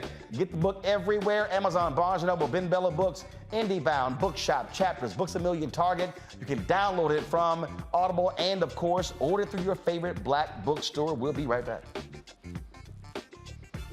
When we invest in ourselves, we all shine. Together, we are Black beyond measure. Welcome to Atlanta, one of the most expensive housing markets in America. But rather than help out, Brian Kemp cashed in. He made hundreds of thousands of dollars in real estate. His net worth skyrocketed. And while Atlantans struggled to stay in their homes, Kemp gave $10,000 tax handouts to the richest Georgians and a nearly $700 million no-bid contract to his campaign donor, Brian Kickback Kemp, making Georgia work for him, not you. When we invest in ourselves, we're investing in what's next for all of us. Growing, creating, making moves that move us all forward. together, we are black beyond measure. I've always said this, rather than to continue to fight for a fair piece of the pie and the equal slice of the pie, I want my hand on the knife that cuts the pie. And to that extent, who bakes the pie and who puts it in? And that's one of the things that got me involved in going into politics in the first instance. I'm tired of people making decisions for me. Right. And mine. I want to be a part of that decision-making process. And luckily, it has paid off in terms of seeing the progress that many people in America have made, particularly the people of color.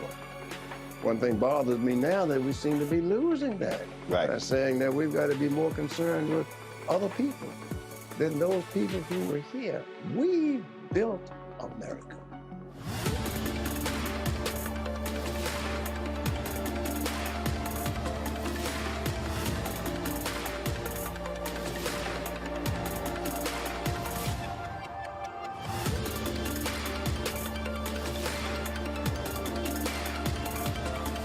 Libraries empower the community with education. Liberia Economic Development Initiative, LEDI, is hosting the International Life Changers Awards and Liberia's bicentennial to celebrate LEDI building the country's first modern public library and technology center. Join event host Roland Martin. Our honorees, Reverend Dr. Jamal Bryant, Zernona Clayton, Thomas Dorch Jr., Dana Lupton, Dr. Tammy Graysteele, on October 29th at the CNN Center, Atlanta. There are no public libraries in Liberia, but together we can change that. Get tickets at ledinow.org. Hey, I'm Amber Stevens-West. I'm Avery Sunshine. So this is Roger Bow. I got a message for Roland Mascot. Oh, I'm sorry, Ascot Martin. Buddy, you're supposed to be hooking me up with some of these mascots. I'm sorry, ascots that you claim to wear. Where's mine, buddy? Where's mine? That's all I got to say to you, okay? Mascot, goodbye. Hi, this is Essence Atkins, and you're watching Roland Martin Unfiltered.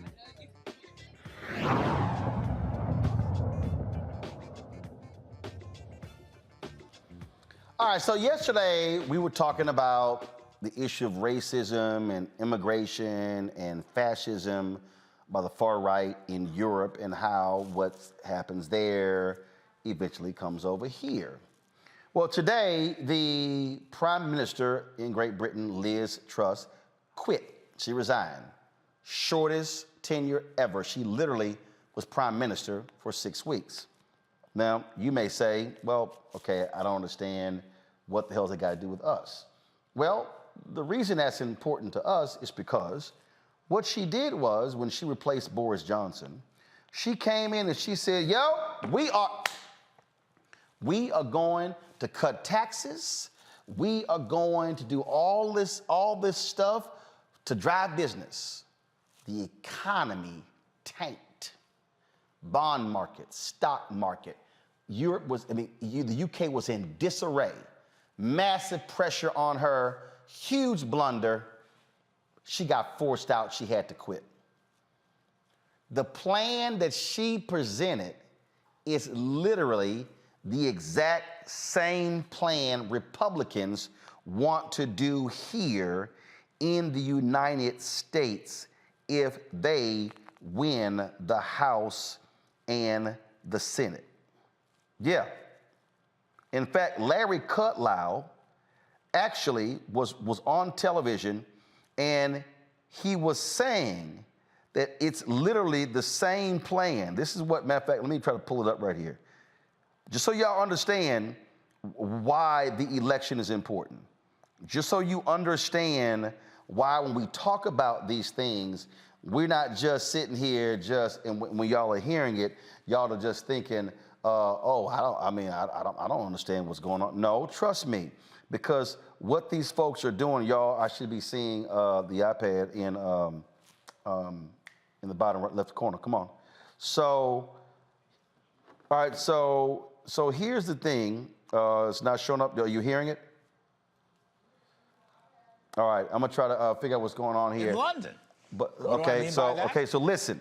The U.S. midterm elections cavalry arrived early in London. What do I mean by that?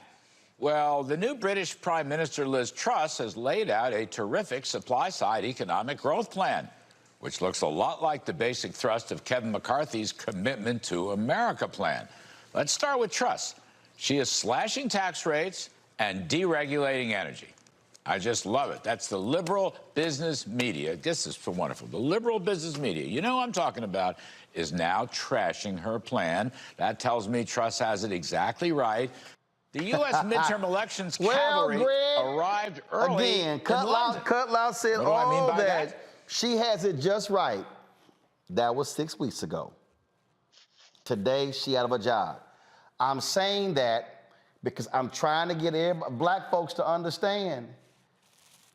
You got all these, and then you couple that with all these folks, Jamie Dimon, Elon Musk, all these folks saying we're going towards a recession.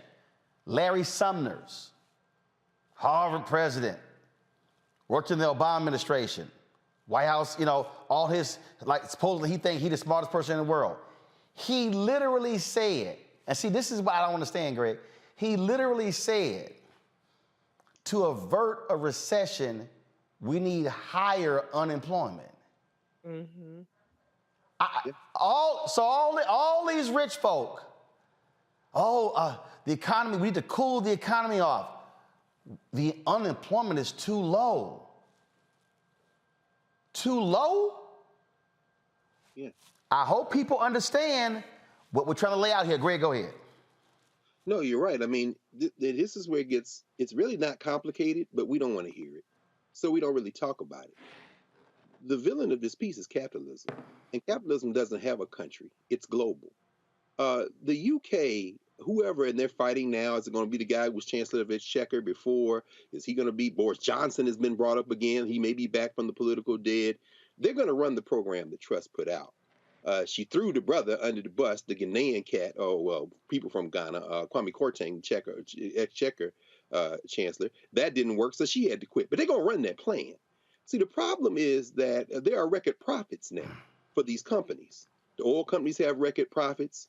And we're going to talk a minute maybe about Biden and stock buyback. But poor people seem to think somehow they're going to end up owning stock and be rich too. This is cosplay. This is where the duopoly comes in. The Republicans and Democrats really don't have a whole lot of difference, except when it comes to voter base. When you start talking about economic policy, there's a reason why Jamie Dimon and Lawrence Summers and all of them are in the Democratic Party. Because while you can be socially liberal, their fiscal policy is hyper-capitalism. JP Morgan's doing quite well. Now, they've had some problems recently, but they're taking their profits and they're plowing them into the stock. There you go. So, you know, and you've explained this many times, Roland. The other thing I would say is that this is in some ways political theater. Truss is going to be okay. Truss may not be there, but the UK is probably going to run that plan. And when the White Nationalist Party comes in, they are going to run that plan too. Now, finally, the only hope that poor people have, and poor whites can't hear this, so I'm really talking to poor black people. The only hope that we have is to put pressure on that one half of the duopoly, the Democratic Party, who needs our votes to be in power. And then you might be able to push some policy through. Now, you know, when you think about it that way, then people say, well, we're the party of the working class. No, you're the party of capital too, but you need our votes. So therefore, you can talk about expanding the safety net. You can do all those things. See, the Republican Party don't need to talk about that because they too are the party of capital, and they are being financed by some of the same people.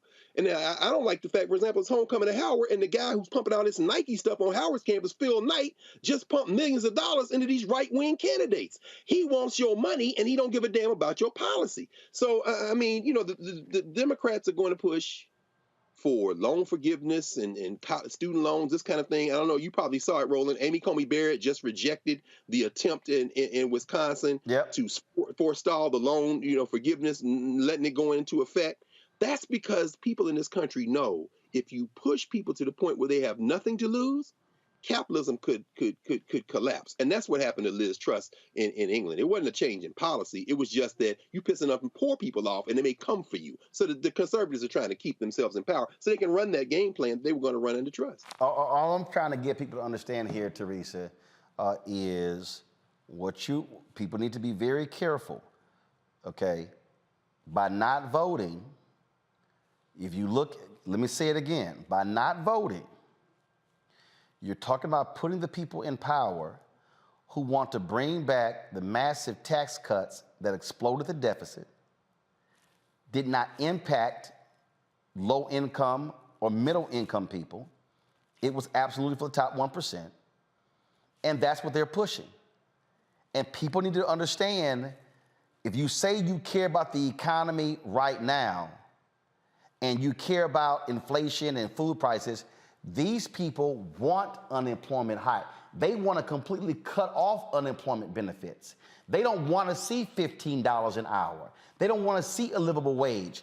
What they want is for these companies to make more money. The oil companies, Teresa, made $75.5 billion. The top 6 oil companies made $75.5 billion in profit in 3 months. That's right.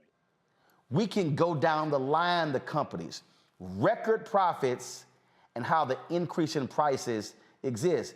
They don't have to increase the prices. They're doing it because they're saying, we want to snatch more of your money. Teresa, go ahead.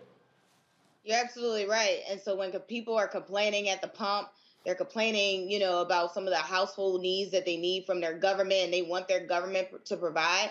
They need to understand that their government is their vote. So half the battle is making sure that people understand that some of these economic issues that are happening in your neighborhoods and in your communities are happening because of the lack thereof to vote and the lack of understanding of why you vote. So I think there has been a real critical approach that has been happening from organizations, but honestly, it's really just happening during election season. And this has to be year-round understanding that not only does your voice matter, it impacts. And that impact will absolutely not only directly affect your life, but will direct your bottom line. And so I think when people start to wisen up to some of the realities of, oh my gosh, when I, when I did not vote and I was silent, this individual was in, and they're wondering why some of the legislative priorities are not in their best benefit. It's because the lack thereof, the lack of vote, and that's why you're seeing the increase of an impact. Reese? The reality is that the economy messaging war has already been won. When you look at the Republicans, we look at the mainstream media, because people believe that we're in a recession, even though record unemployment is low, because people go by the textbook definition, which is not necessarily what the economic experts go by. And so what this is just doing is getting people primed for forced unemployment. Because of the low unemployment, people have been getting paid more. And so this is just all really a messaging game, just to get people accustomed to the idea that they're going to take measures to inflict pain on us, and they're going to make us as a society feel like that's necessary to get inflation down, when the reality is there are a variety of things pushing inflation, namely, like you guys have said, price gouging, but also you have the Ukrainian conflict. What Republicans have said is they're going to eliminate aid to Ukraine, which really emboldens Russia. And so, they're, I guess, making a bet that if you just throw Ukraine under the bus and that'll end the conflict, not thinking that that will further escalate and embolden Russia. And so there are a lot of things that are really at play here, but what's crystal clear is that Republicans are running on cutting Social Security and Medicare and Medicaid. You have Republicans like Brian Kemp, and who's running for governor again, and Greg Abbott, and Ron DeSantis, who will not expand Medicaid, who will not take the federal money to expand Medicaid, which is going to leave millions of people across the country without access to healthcare, which is directly affecting Atlanta residents who are losing a trauma center, one of the only trauma centers. And so Republicans are telling you out front, they're going to fuck us all over. They are not going to do anything that's going to improve our life. If you don't get more rights, if you're going to lose your voting rights, you're going to lose your reproductive rights, you're going to lose your health care, your safety net, because Black folks ain't got the most robust 401ks. Let's just be clear here.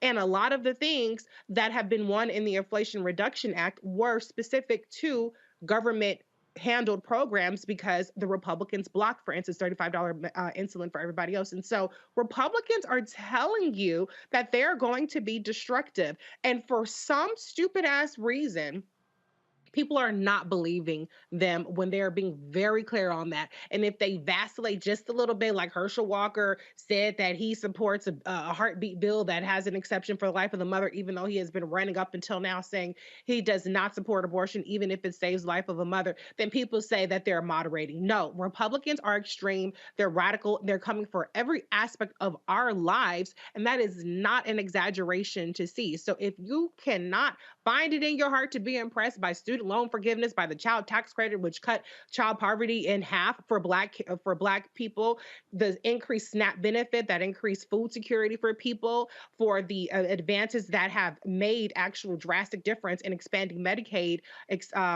care for mothers for up to a year, which has been an initiative led by Vice President Kamala Harris. The investments in infrastructure, especially in water infrastructure. If you cannot be impressed by that, but then God damn it, at least want to hold on to what's coming out of your paycheck every single week, because that's not discretionary. And Rick Scott, Marco Rubio, Ron Johnson in Wisconsin, Kevin McCarthy, Mitch McConnell are going to take what we've been paying in for our whole damn lives away from us if they get the chance. Yep, just letting y'all know. All right, y'all, gotta go to a break. We come back. Marketplace segment right here on Roland Martin Unfiltered on the Black Star Network. Speaking of the Black Star Network, download the app, Apple phone, Android phone, Apple TV, Android TV, Roku, Amazon Fire TV, Xbox One, Samsung Smart TV. Join our Bring the Funk fan club so you check in money orders. P.O. Box 57196, Washington, D.C. 20037-0196. Cash App is $RM Unfiltered. PayPal is R Martin Unfiltered. Venmo is RM Unfiltered. Zelle is Roland@RolandSMartin.com. Roland@RolandMartinUnfiltered.com. Download the copy. Get your copy of the book White Fear. Available at all bookstores. And, of course, you can also download it on Audible or order through your favorite black bookstore. We'll be right back. When we invest in ourselves, our glow, our vision, our vibe, we all shine. Together, we are black beyond measure. Libraries empower the community with education. Liberia Economic Development Initiative, LEDI, is hosting the International Life Changers Awards and Liberia's Bicentennial to celebrate LEDI building the country's first modern public library and technology center. Join event host Roland Martin. Our honorees, Reverend Dr. Jamal Bryant, Zernona Clayton, Thomas Dorch Jr., Dana Lupton, Dr. Tammy Gray Steele, on October 29th at the CNN Center, Atlanta. There are no public libraries in Liberia, but together we can change that. Get tickets at ledinow.org. When we invest in ourselves, we all shine. Together, we are black beyond measure. Hi, I'm Anthony Brown from Anthony Brown and Group Therapy. Hi, I'm BB Winans. Hey, I'm Donnie Simpson. What's up? I'm Lance Gross, and you're watching Roland Martin Unfiltered.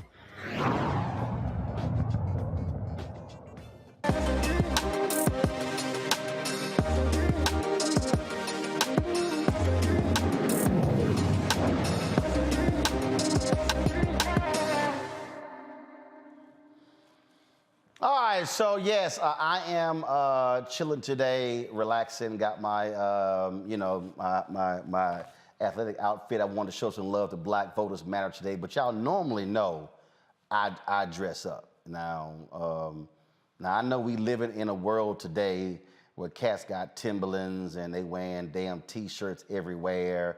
You know, in fact, the other day when I was, where was I going? I was speaking. And I needed my shoes polished. And I mean, it's like, it's hard to even find a place today to get your shoes polished, because cats today are not necessarily wearing shoes that require you to get polished.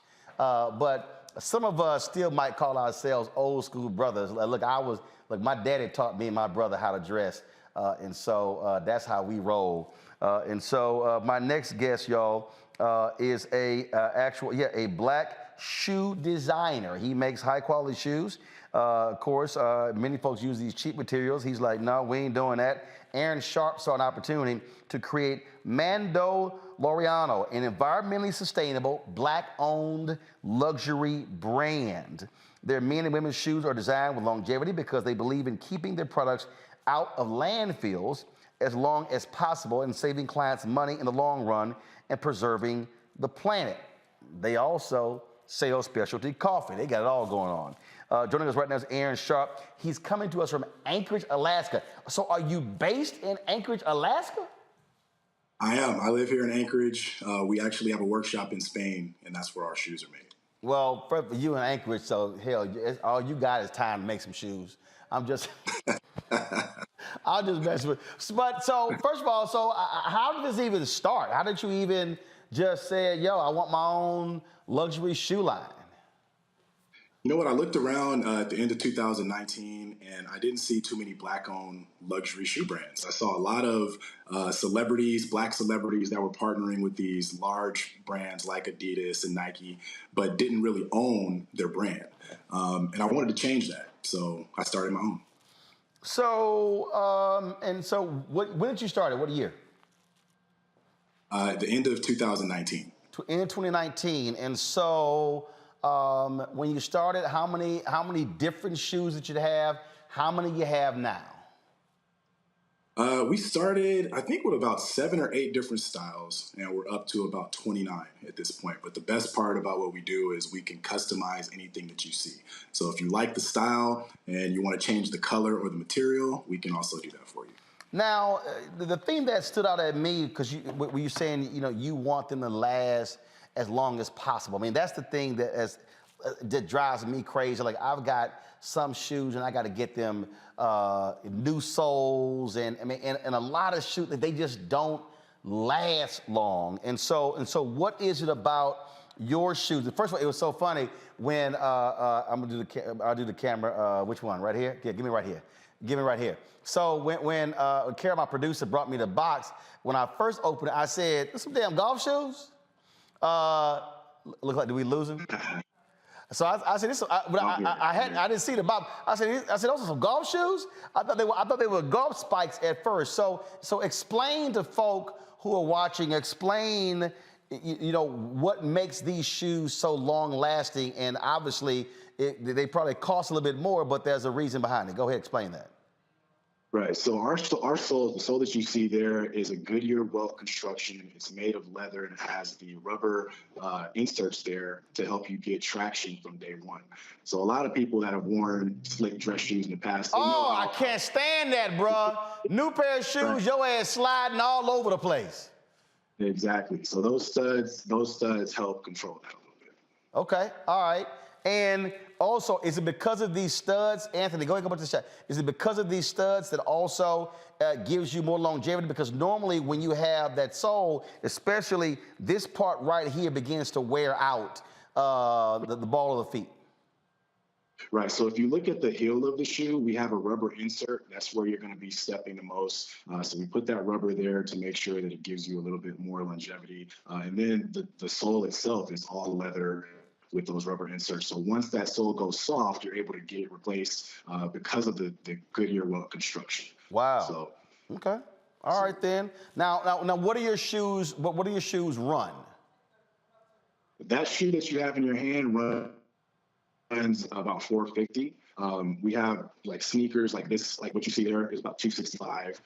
We go all the way up to over $1,000 depending on if you want an exotic material to use it for your shoe. So. All right, I'm gonna go to my panelists now, and I'm gonna start with Greg. And Greg, if it's one thing that I miss, Greg, I miss Black men who used to dress up going out. I can't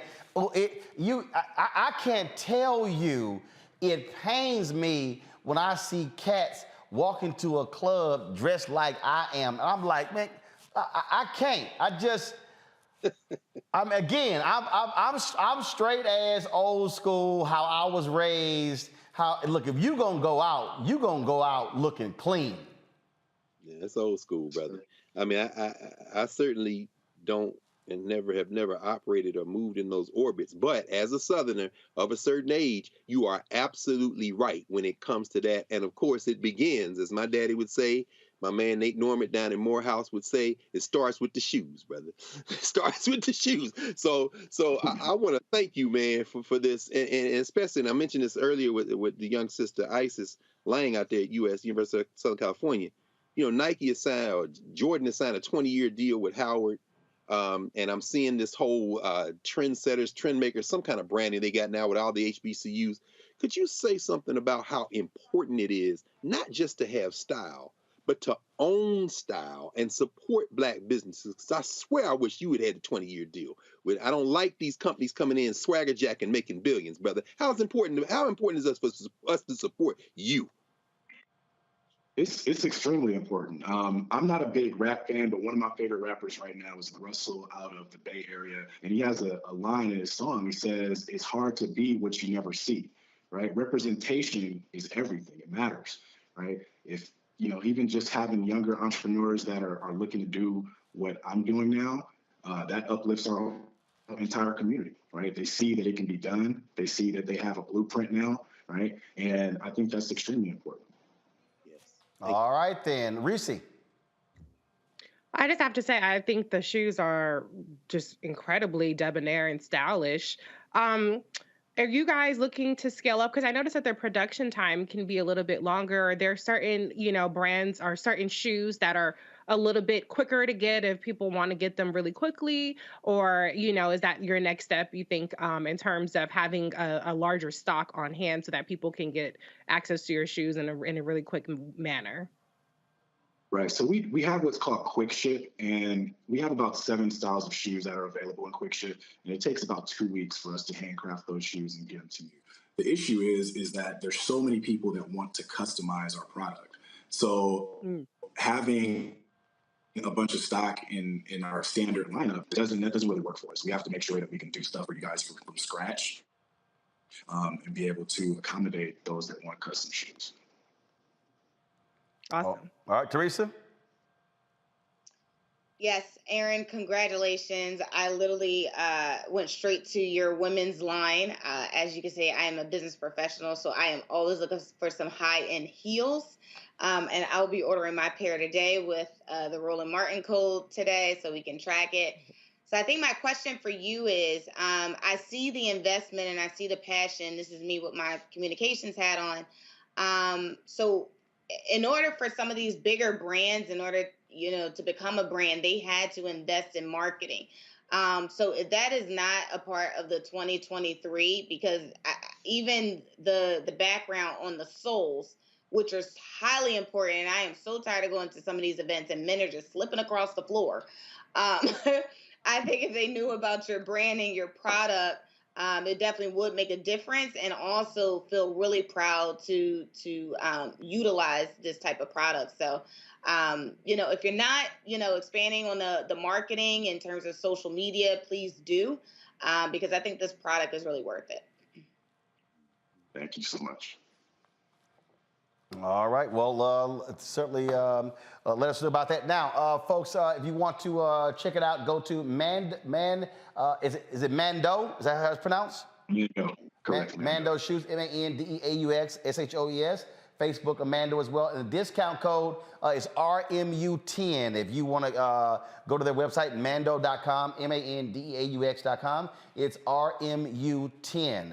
Aaron, we certainly appreciate it, man. Thanks a bunch. Good luck. I'm sure I'm going to get a text in a second from my dad, actually, and he need to go. Don't even send me no damn text. No, you will not be getting these shoes. So that's that. I know I'm going to get a text. Trust me. Roland, did you get a chance to see the heel, on the side of your heel? What's on there? Hold up. Let me see. Oh, see, that's a smart man right there. All right, so Greg, I'm going to show you this here. So hold up, let me go into the camera. Anthony, can you zoom in? So he said they customized, so on the side of the heel, it says, and I might as well do it right next to the alpha ring. It says RSM 1906 on the heel. Oh. RSM 1906. Oh, yeah, that's what I'm talking about. Oh, now. There you go. There you go. See? Yeah. That's beautiful, brother. See, so to my dad, sorry, Daddy, you can't get these. You can't get them because your initials are RLM. And my brother, my dad, my brother, and me, we all wear the same size. So my brother, he junior, so he RLM. So yeah, I see. I can't. Y'all can blame Aaron. I can't give y'all the shoes now because it says RSM. Now my brother, he is an alpha, but he RLM. He ain't RSM. So sorry, but brother, that's cool. So now I've never seen shoes where you can put something on the heel. So that is a good customized touch right there. that ain't gonna save you, Roland. All they gonna do is tell you to go, and Aaron can make them shoes for them too. No, but they can go to Aaron's website, Mandeaux.com, and use that promo code RMU10, and we want to get some shoes. And I appreciate it, man. Good luck, and hopefully, man, y'all build and grow the business. And I look forward to going to the website and checking out some of your other products. Thank you so much for having me. I appreciate it, brother. Thanks a lot. Folks, I told y'all, this is why y'all got to watch this show. We are about featuring black folks who are doing amazing things. And so, what was it? Was the sister last week doing the cookware?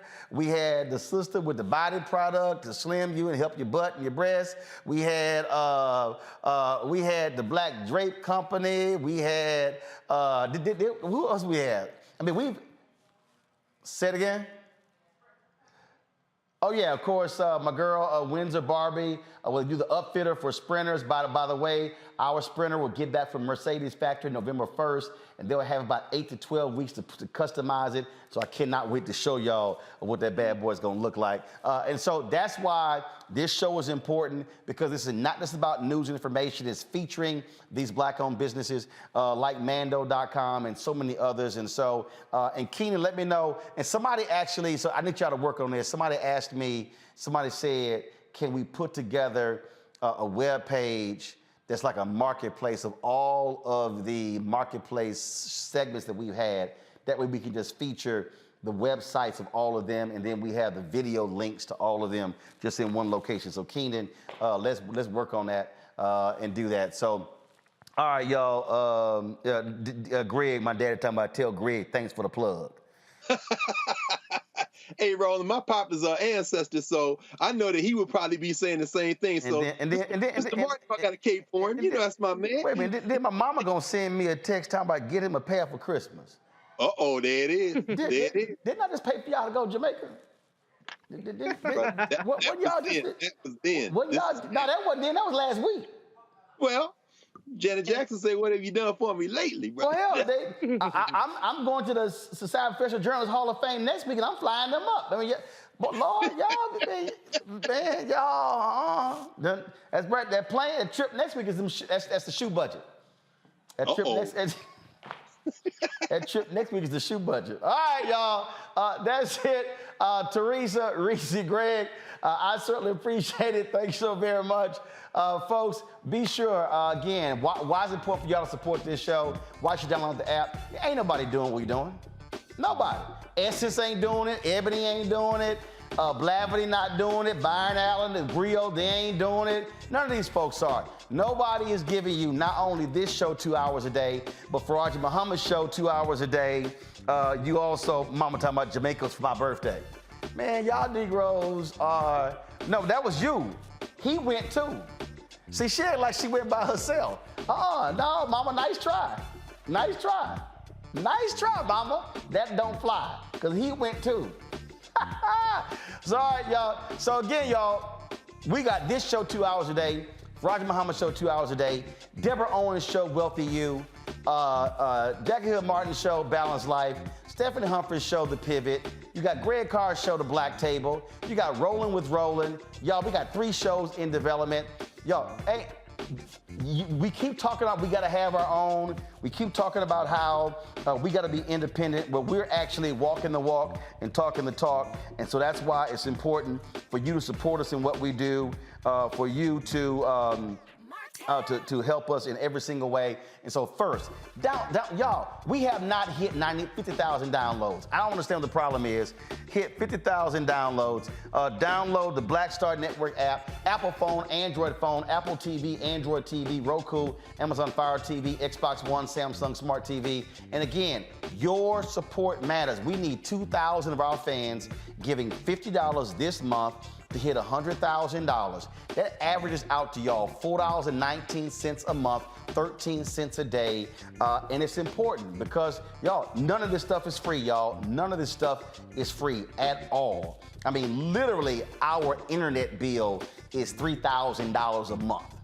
because we got to have fiber, high-speed internet. And so send your check and money order to P.O. Box 57196, Washington, D.C. 20037-0196. Cash App is $RM Unfiltered. PayPal is R Martin Unfiltered. Venmo is RM Unfiltered. Zelle is Roland@RolandSMartin.com. Roland@RolandMartinUnfiltered.com. And of course, get your book, White Fear, How the Browning of America is Making White Folks Lose Their Minds. Available at Ben Bella Books, Amazon, Barnes & Noble, IndieBound, Bookshop, Chapters, Books A Million, Target. Order it from your favorite black bookstore. Download it from Audible as well. We certainly appreciate that. And y'all know how we do. And so we just keep it going. I'll be here tomorrow. Hey, Saturday, I'm in Buffalo, speaking to the Buffalo NAACP for the Freedom Fund dinner. On Sunday, do y'all have the graphic? The GOTV rally is taking place in Houston. We'll have that for you tomorrow, y'all. And so that's taking place on Sunday. So I'll be in Houston on Sunday. The Fight for Democracy that's taking place there. Then we're back in Swainsboro, Georgia on Monday. Y'all, let me tell you something. The folk in Swainsboro, Georgia was so hyped that they told the Warnock people, we want Roland Martin back. And so they took out a newspaper ad. And they said they gonna pack the joint out. They were not happy they didn't pack it out last time. So they said they gonna have 300 to 400 people in Swainsboro, Georgia on Monday for our live show. So we're gonna be back in Swainsboro, Georgia on Monday. I don't know where we're gonna be on Tuesday in Georgia, but we're definitely gonna be in Swainsboro on Monday. So whole lot of things happening. I ain't got no days off, but it's all good. It's election season. We got to do what we do to make sure our folk get elected and do what we need them to do. All right, y'all, that's it. I gotta now bounce. I got to go do something with the Memorial Foundation, do the live Zoom. Look, the work never ceases. But remember, we about us, about our people, about us speaking to our issues and helping our people. And so we're always glad to do it. So that's it. I'll see y'all tomorrow. Holla!